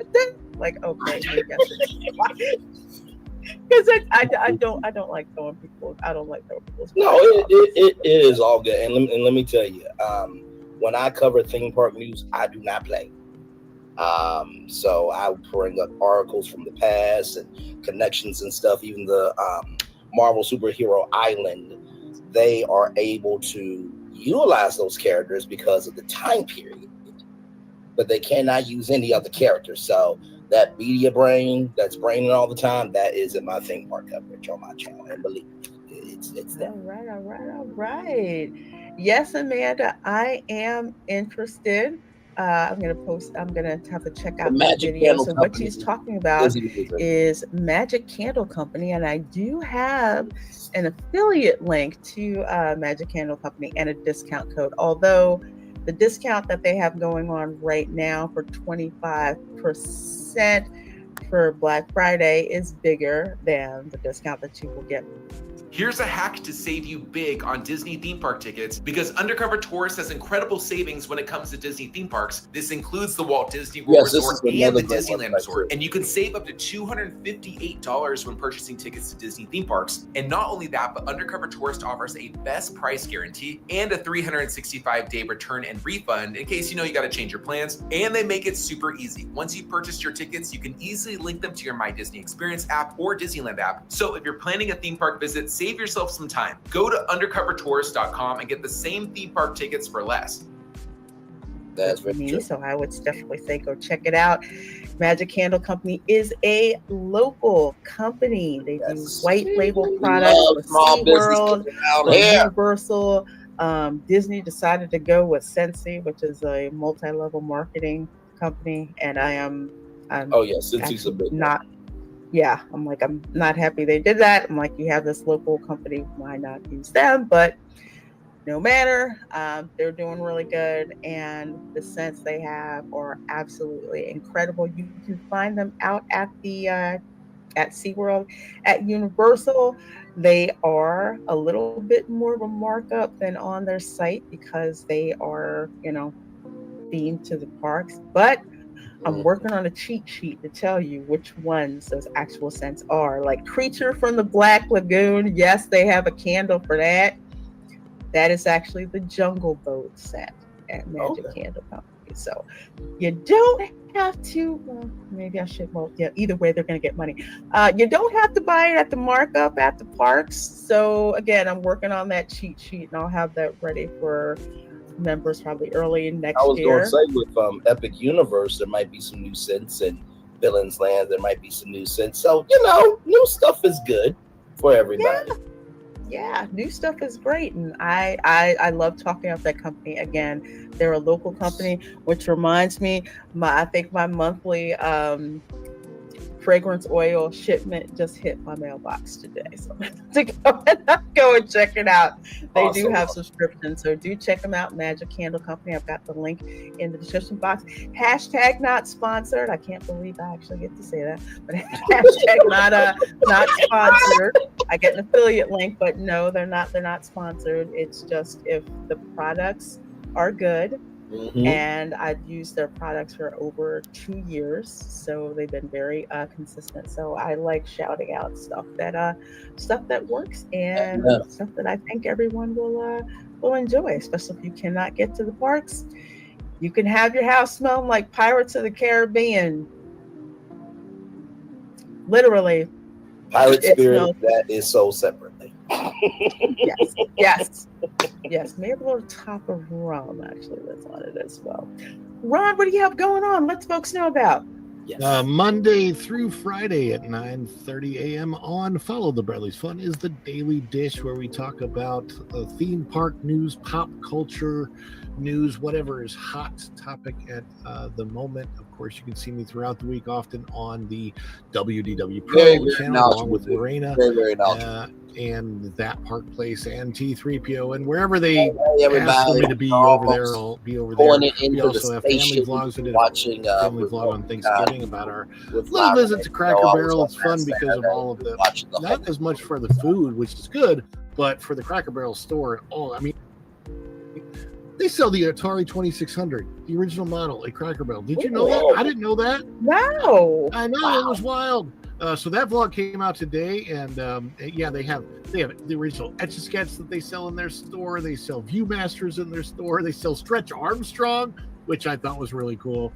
So there's all kinds of that kind of fun stuff at the Cracker Barrel stores. And I live literally walking distance from it, which is very, very cool. So we do family vlogs on the channel. There's also Christmas ambiance on the channel, so you can put that up. And I am working on a lot more news analysis, news commentary, news opinion related stories. That those will start. There'll be a lot more of those on the channel that are I'm excited to, for like, Ron. I'm really doing that WDW Pro channel and those types of things. So we're kind of switching gears more towards that because that's what the audience wants. So I'm all about giving the audience what the audience wants. So Follow the Bradley's Fun is the name of the channel, and it's not, I should put that in the I always forget to type that here. But yeah, it's not Ron Bradley, it's Follow the Bradley's Fun. And if you type that in anywhere, I'll type it in. I'll type it in here so that you can it says edit name right here. Let's see if I can do that. On the fly. Follow the Bradley. How fast of a typist am I? Oh, don't worry. There you go. Boom. Type that in on X, X and Facebook and Instagram and TikTok and here in YouTube, and you'll find us. We're there. But my wife is from Venezuela. We're going to be doing some Venezuelan cooking stuff on the channel for Christmas. And that kind of thing. So we've got lots of good stuff coming up. I am loving all the cooking stuff. Erica, she couldn't make it because she's out at the Christmas markets because she's on a mission for me. She's gonna get me the actual glass that when I went to the Christmas markets, I didn't get the glass that the blue wine came in for some reason. I didn't know that. So she's out visiting the Christmas markets, and she also has like a couple of cooking videos. I got to get to it because I have some of mine actually that I'm working on that eventually I'm going to be posting for you guys to check out. Videos are a vibe and let's see, tomorrow. I forget tomorrow. Tonight at 8 p.m. Eastern, watch party for White Chicks. Retro Nerd Girl and we are going to be watching one of our favorite movies to watch. Forget BMPC. I love this darn movie. So we're watching that at 8 p.m. Eastern. Good to see you, brother. Hey, good to see you. Oh, yeah. Is the Welcome to Florida show. We will have Florida Man Bingo. Basically like bingo, but we have squares for different Florida man activities like DUI, Grand Theft Auto, petty theft, golf cart assault. Either way, we came up with that because there's always more stories than we can fit into an hour. So we have a bingo game where we're just literally rattling off these stories, and we have Florida Man Bingo. So we will have a prize for you, which I gotta actually go over to Gatorland and pick up a little bit. So make sure you drop in for that. And of course, Monday, I will be streaming live from Epcot. We're going to be checking out the glittering greenhouses over in the Land Pavilion and seeing if the lights work at Epcot. And if we have time, probably going to hop on over to the Magic Kingdom, as they do not close until 11 p.m. Yes, late night. Interesting. Yeah. So they're going to be up. So we are going to have a great time. Again, working on cooking videos. Some of you guys are interested in that. So I'm probably going to be dropping those for members as well, with the different dishes that I make for Christmas, and also the homemade spice mixes that I make as well.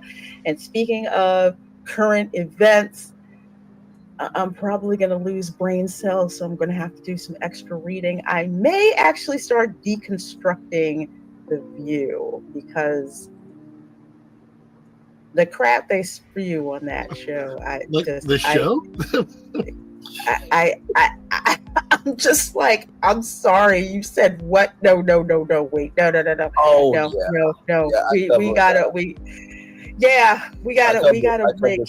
I covered two moments from The View. One of them was Whoopi saying that she was a working woman compared to her EGOT status. And then for her birthday, she had a face of herself on some cheese, and she said out loud on national television in front of a live audience and Brian Teta, who's the executive producer, she said she likes to be eating from time to time. And Sarah Haynes walked off the camera. I'm just like, wait a minute. I know the control room and Brian Teta and the executives, because, sometimes executives, they'll have the TV shows, out in their boardrooms and, offices. And I know they just had to be like, yep, that really was just said on ABC. Okay, just another day at work. There's just something fermenting in my brain about The View. So make sure you're subscribed, because I just may drop a video where I basically EFAP what The View does with their hot topics. I guess they drop highlights on YouTube. So yes, I may be there with a glass of wine, breaking that down and doing some kind of chaser at the end to restore the brain cells that I lost. But if it helps somebody else, I'm good with it. So watch out for that. You guys, as always, have been amazing. Thank you so much, Braylon, for joining us. Thank you, Ron, for popping in on the channel. Erica, we miss you. I hope you drank lots of blue wine for me and did not spend too much at the Christmas markets out there in Germany. You all take care. Make sure you're subscribed to Braylon. Make sure you're subscribed to Ron. Make sure you're subscribed to me. And we will see you all next time. Bye. Y'all, that was so much fun. First of all, I want to thank everybody for being here. She covers so much. She really does. And I have to tell you, in terms of being a content creator, when you first get started on YouTube, it's interesting because you are you're creating your voice as people hearing your voice, right? You're producing your voice as you're creating it, rather. And it's not easy, right? So to be able to take a step out on faith, to go to a whole nother sector, a whole nother YouTube channel, and not know what the end is going to be, but you want to see what it could be. Ron E. Bradley and La Reina Creole made it so much fun for me. It's definitely work. It is definitely work. And, you know, I try, and oh yeah knows me from the Onyx collab, which is on weeknights at 10/9 Central only on Clubhouse. I've been doing that for 3 years, y'all. Seriously. So I do this and Clubhouse. And so, you know, to keep up with current events and trying to maintain the soul of who you are as a person, as you are giving of yourself with your persona, it's not easy work. It's really not. And so, from the bottom of my heart, the depths of my soul, the foundation of my being, thank you, La Reina Creole, and also Ron E. Bradley. Erica, I hope to meet you virtually on La Reina Creole's channel. And of course, you know, like I said, tomorrow morning at 11 a.m. I will have an all new show for you guys to show you that. I got it done tonight because, like, I want to be able to rest in the morning. But here is the show right here. So you have Bel Air. We're going to talk about Bel Air. We're going to talk about Vizio televisions. We're going to talk about Chad and Sherelle. We'll talk about Shariah Herbert. We're going to talk about Denzel Washington. We're going to talk about Mattel. We're going to talk about Stoli Vodka. Very big development with that.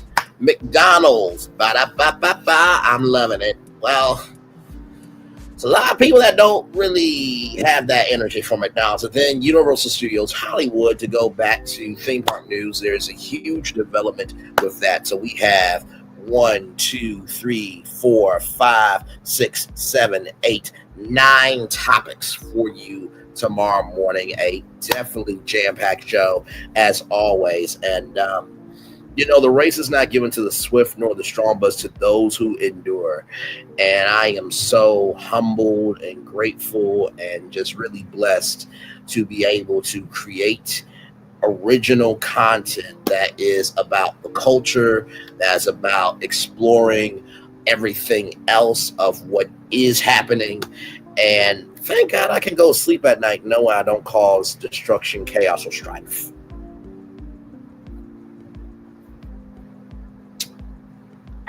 Listen, if the message ain't for you, don't pick up that bullet. Okay? But if you do pick up that bullet, it must be true about your ass to some damn degree. Okay? But I hope to be able to do more shows like that with La Reina Creole, and hopefully be able to do more theme park news with them. And, you know, like I said, we're getting there to 3,000 subscribers. We're at 820 right now, and so we just need 100 more to get to that 900. But I do believe we will be at 3,000 very, very soon. And we'll do that on our own. And I'm very proud to say that every subscriber that we have had and lost, but, you know, also had mostly, it has been because of our merit around here. It's been because of our creativity, and it's because of our compass. You know what I mean? It's interesting to see other people start doing other content when they know they're hashtag all dried up and they're trying to hydrate themselves, child, with some originality. It's quite sad. But hey, listen, everybody's got to find their niche. And when you know better, you do better. But the main thing is anybody can know better and do better, but it takes somebody to give a fuck about wanting to rise higher, because they know that there is more in them than just what people want to see from them. So with that being said, everybody, let's get the Daily Motivator up here, and then we'll head on out. Yes, indeed. Do or do not. There is no try. Yoda, ladies and gentlemen. Ain't it funny? We just like watched a 2-hour live stream about theme park news, and then Yoda comes up as our quote. Like, where they do that at? On Braylon's Virtual Tour Live right there, as you can see. Do or do not. There is no try. Do or do not. There is no try. Hold on. All right, guys, it's time for today, September 3rd, 2024. Discretionary time. After fulfilling the necessary task and obligations, consider how you're making use of your discretionary time. Look for activities and priorities that enhance and affirm your life and all of life. It is simple to know whether you're being productive or not based on the results you obtain. It's a good bit more subjective to determine whether you're creating genuine fulfillment in your life. Nonetheless, years of experience have shown you what adds meaningful substance to your existence and what doesn't. Pay attention, and with your discretionary time, do more of whatever interjects real richness into your world. What was comfortable before is usually enjoyable again, but be careful not to get in such a pleasant, comfortable rut that the joy loses all its essence. Deepen your fulfillment by expanding the territory in which you experience it. Make life's goodness even more valuable by using it to bring new goodness into being.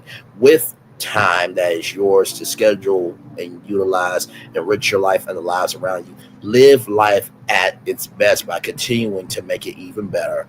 Ralph Morrison. You know, we're going to use Tea Talk with Your Girl for this one because, you know, Tea Talk with Your Girl, she sent flowers to Mel. And, you know, to see the love that, you know, so many people had for Tea Talk with Your Girl to do that kind of thing, that is purposeful, discretionary time. I think a lot of times in life, you know, we do everything for everybody else. But sometimes using discretionary time to give back is a huge thing. And, you know, it's always the ones that have the purest heart behind the scenes that you may not see their heart all the time, but when it shows up, it shows out and doesn't waver. While with others, they want all the attention on them and they don't cover other people who are also doing good because they want to be the biggest persona, but not the deepest soul.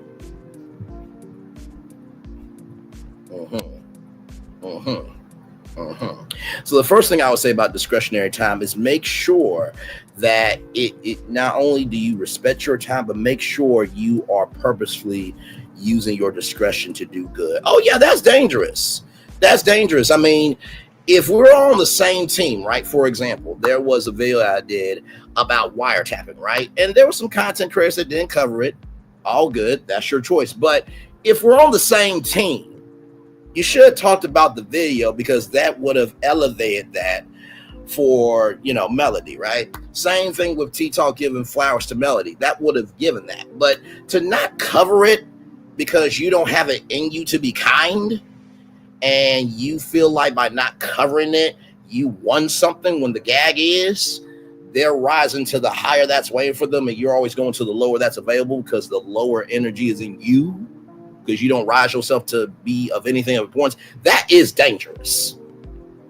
That's completely dangerous. So the second thing I'll tell you about discretionary time is nonetheless, years of experience have shown you what adds meaningful substance to your existence and what doesn't.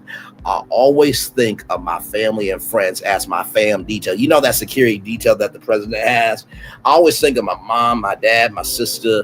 Oh yeah, Nikki News on Narcissism, Captain Venus, Reina Creole, and many of you as my fam detail. And y'all like, okay, wait a minute, Brian, before you cross the gate to get on this plane, there's a little bit of a storm over in Dream Come True Valley. You know what I mean? So we need you to wait for a little bit before you take off. Now, you can be hard-headed and not listen to your fam detail, but the gag is that fam detail has insight that you don't.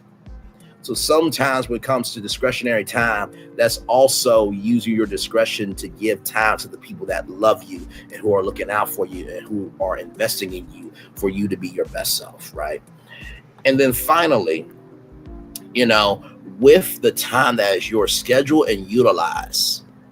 Anybody can schedule, but it takes a somebody utilize. And guess what? That also means downtime. Sometimes you don't want to be bothered. That's okay. Sometimes you need to check out so you can check back into your purpose. You need to check out of your platform so you can check back into your purpose. Because here's the thing. The platform is just a vehicle for you to utilize your purpose. That's it. Braylon's Virtual Tour Live is the platform for me to utilize my purpose, which is communication. That's it. Just like when Steve Harvey had his talk show in Chicago, he had that suit on as a cloaking device. He is still the same ignorant Steve Harvey that can make you laugh and fall on your ass, right? So just know that at the beginning, middle, end of the day, when it comes to, you know, scheduling and utilizing, remember, schedule your resources to have purpose, but also utilize it for who deserves it. But if nobody else deserves your resources, utilize it for your damn self. Understand? And with that being said, it's time for the best outro on YouTube. Know what you do and do what you know. Never say you want more special, because you were always one of us. And trust, you may not be where you want to be, but by the end of it, you'll be where you need to be. Do what you've been chosen to do. Why? It's one thing to call yourself, it's another thing to be chosen. One love, much love, all love. I have spent time with you. You have spent time with me. I hope everybody spent time together. We're also be great together. And always remember, you're doing radio, television, YouTube, living your best life, or you're just recognizing that, hey, listen, while you may be talking about other people with voices in their heads, child, if you open up the brain of anyone, it's more damaging than you want to think. And personally, everybody has struggled with a lot. Even the ones that look the most polished, child, still can be humbled. Okay? So listen, if you want to talk about people with voices in their heads, you might want to start with your own mental health too, because there's probably some voices in your head of doubt. And we all have had voices in our head before. So let's keep it cute, let's keep it mute, and let's keep it peaceful. With that being said, always remember, and on receive love, you gotta give it. On receive love, you gotta give it. On receive love, you gotta give it. Wherever obstacles you have overcome, wherever success you have achieved upon this particular day, I'm extremely proud of you. But no one else is proud of you. Be proud of your damn self. And finally, we are about to be in the Christmas season, Hanukkah, Kwanzaa, Festivus. I know that a lot of us didn't get what we want this year, but also let's focus on the fact that we're still here. And I know that's easier said than done, especially if you lost a family member, lost a friend. Some of you may have lost a child, you might have lost a job opportunity, you might have lost that trip that you always wanted to go on, you might have lost that bucket list item. But here's the thing, for everything that you have lost, there's a brand new year coming of 365 days of opportunities for you to receive what you deserve. See, when we get what we want is temporary. What we need is permanent. Because what we want, it only has the value of attention. But what we need always has purpose. And purpose outlasts attention. Commercial break and fireworks are coming your way for the day that was, for the day that's coming, for the blessings are on the way for you, me, all of us, as a society, as a people, as a culture. I feel the love. And I send it right back to you. Good night, everybody. I'll see y'all tomorrow morning at 11 a.m. And then we got RHOP at 6 p.m. One love, much love, all love. Bye, everybody.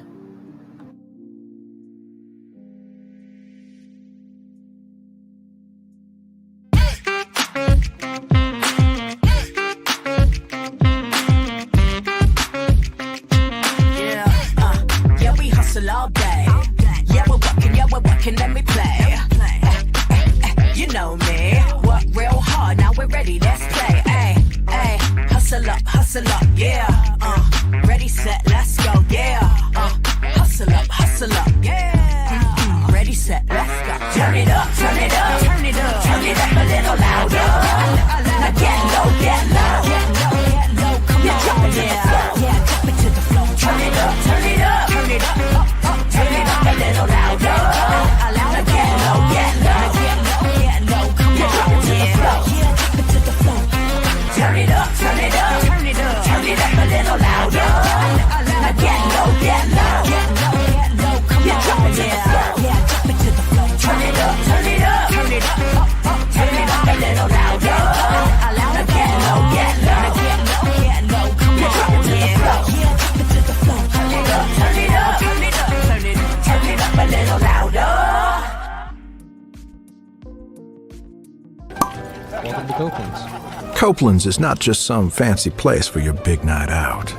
In fact, there's no occasion too big. Or if you like, too small. Copeland's. There's always something good. For Ramirez? Wingstop's triple meal deal. 6 classics, 6 boneless, and 2 tenders with 2 dips and a large fry for just $17.99. Get yours delivered today at Wingstop, where flavor gets its wings.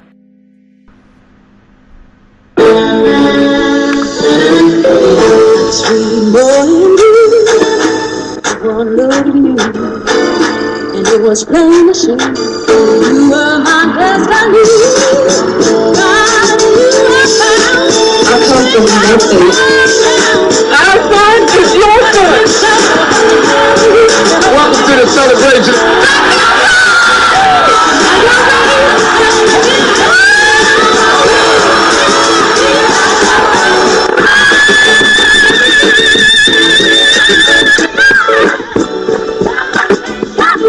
We all we got.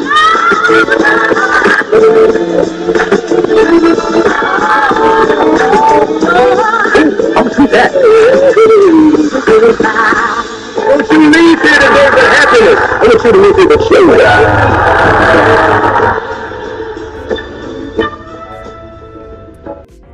Things have been a little quiet around here. We've missed the fun. We've missed the excitement. We've missed the entertainment. We've missed the nightlife. But most of all, we've missed you. We're getting ready. Caesar's Rewards. We can't wait to welcome you back. Things have been a little quiet. This is for all you multi-talented, multitasking, multi-everything people out there. Take it away. Find your glory, write your story, fearless feet will carry you. Time you own it, take your moment, be a fire burning through. Hustling from night until morning, grinding it out, it won't be long. Feel your power, it's your hour, you inspire, you are strong. Enjoy your Zoa. No applause? You're all fired.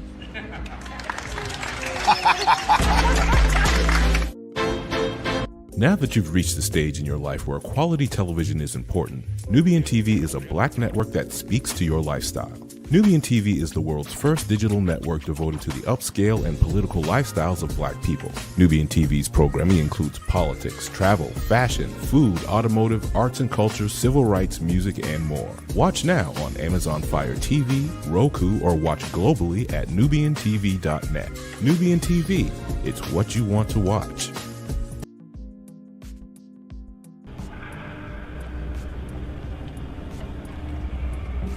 I got a question for you. What does this city know about luxury? Huh? What does a town that's been to hell and back know about the finer things in life? Well, I'll tell you. More than most. You see, it's the hottest fires that make the hardest steel. Add hard work and conviction, and the know-how that runs generations deep in every last one of us.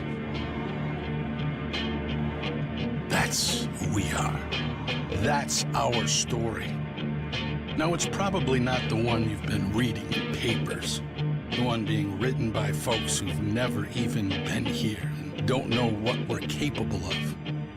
Because when it comes to luxury, it's as much about where it's from as who it's for. Now, we're from America, but this isn't New York City, or the Windy City, or Sin City, and we're certainly no one's Emerald City.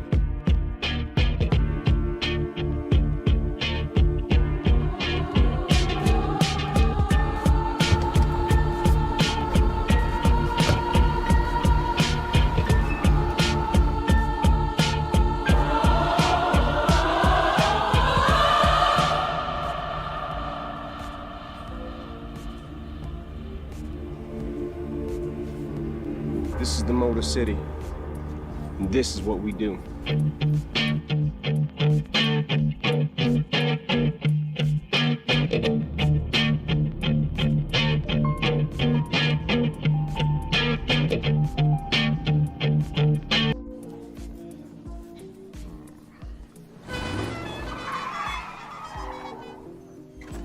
Come with me if you want to live a more delicious life.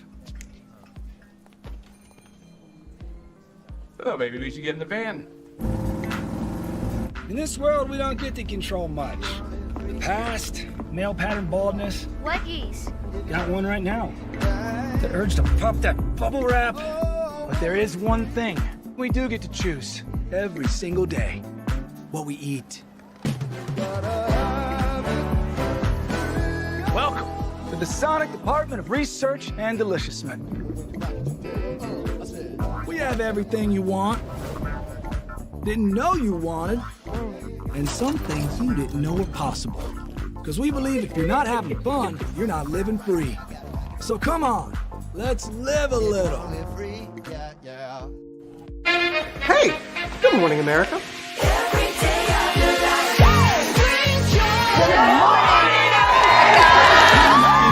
Good morning, America. Good morning, America. Good morning, America. Money! Are you ready? They are ready. Covering the biggest events in the country right now. There's a lot going on here.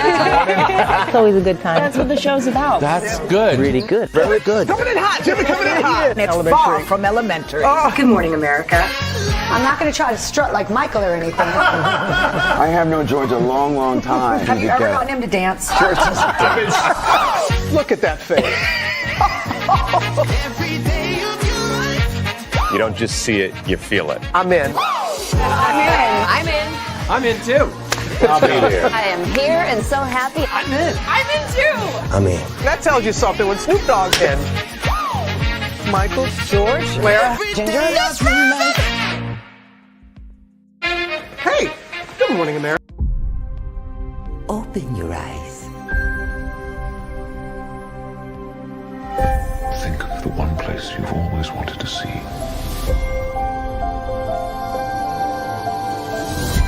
This is where our magic comes from.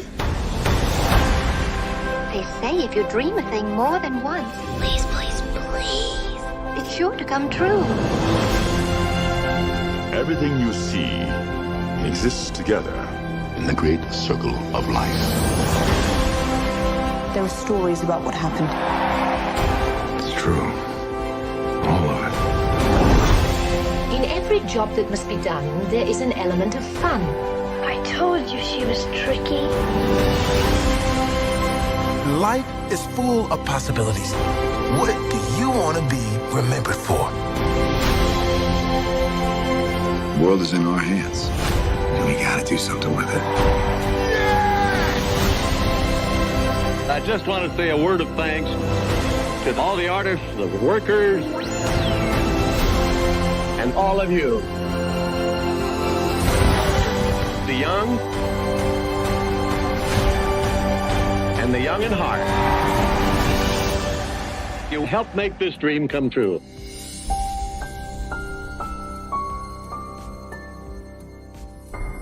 I thought I should tell you they've been talking about you. Yeah, they've been talking about you. They've been talking about the fact that they've done everything they could to stop you and everything they could to block you, but you still win. They've been talking about the fact that they have undermined your success and they have tried to sabotage your seasons, but you keep winning. They've been talking about the fact that even though they don't like each other, they get together to try to kill you, but you keep winning. They've been talking about the fact that you were voted least likely to succeed, but like cream, you keep rising to the top. They've been talking about how they tried to burn your world down, but like the phoenix, you rose from the ashes. They've been talking about you. And you know what they say? Oh, she's just lucky. He's just lucky. But no, you ain't lucky. You're anointed. You got something on you. You got favor on you. You got power on you. You were born to win. Now they can call it luck, but it's grace. They can call it luck, but it's favor. But whatever they call it, it doesn't matter, because you know what God calls you? Do you know what God calls you? A winner. I thought I should tell you they've been talking about you. Yeah, they've been talking about you. They've been talking about the fact that they've done everything they could to stop you and everything they could to block you, but you still win. They've been talking about the fact that they have undermined your success and they have tried to sabotage your seasons, but you keep winning. They've been talking about the fact that even though they don't like each other, they get together to try to kill you, but you keep winning.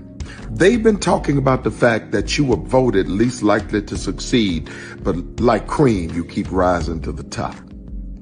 They've been talking about how they tried to burn your world down, but like the phoenix, you rose from the ashes. They've been talking about you. And you know what they say? Oh, she's just lucky. He's just lucky. But no, you ain't lucky. You're anointed.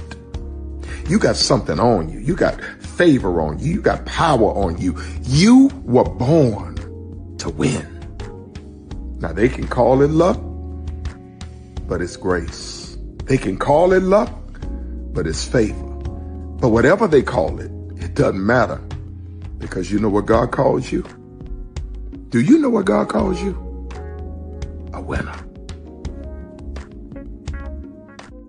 I thought I should tell you they've been talking about you. Yeah, they've been talking about you. They've been talking about the fact that they've done everything they could to stop you and everything they could to block you, but you still win. They've been talking about the fact that they have undermined your success and they have tried to sabotage your seasons, but you keep winning. They've been talking about the fact that even though they don't like each other, they get together to try to kill you, but you keep winning. They've been talking about the fact that you were voted least likely to succeed, but like cream, you keep rising to the top.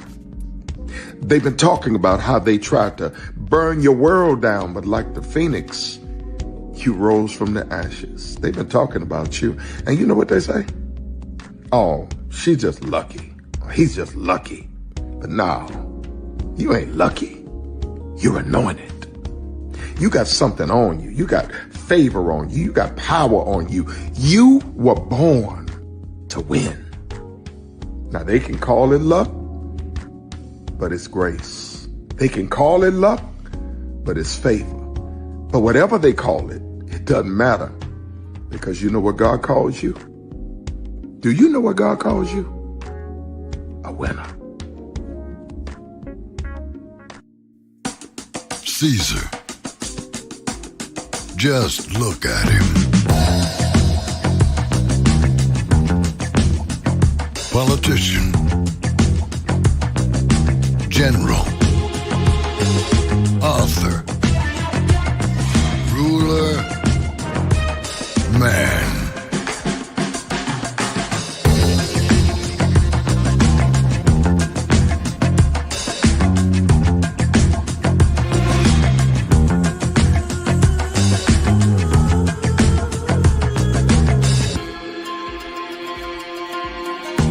Legend has it, he's not only stared into the belly of the beast, he's had it for dinner.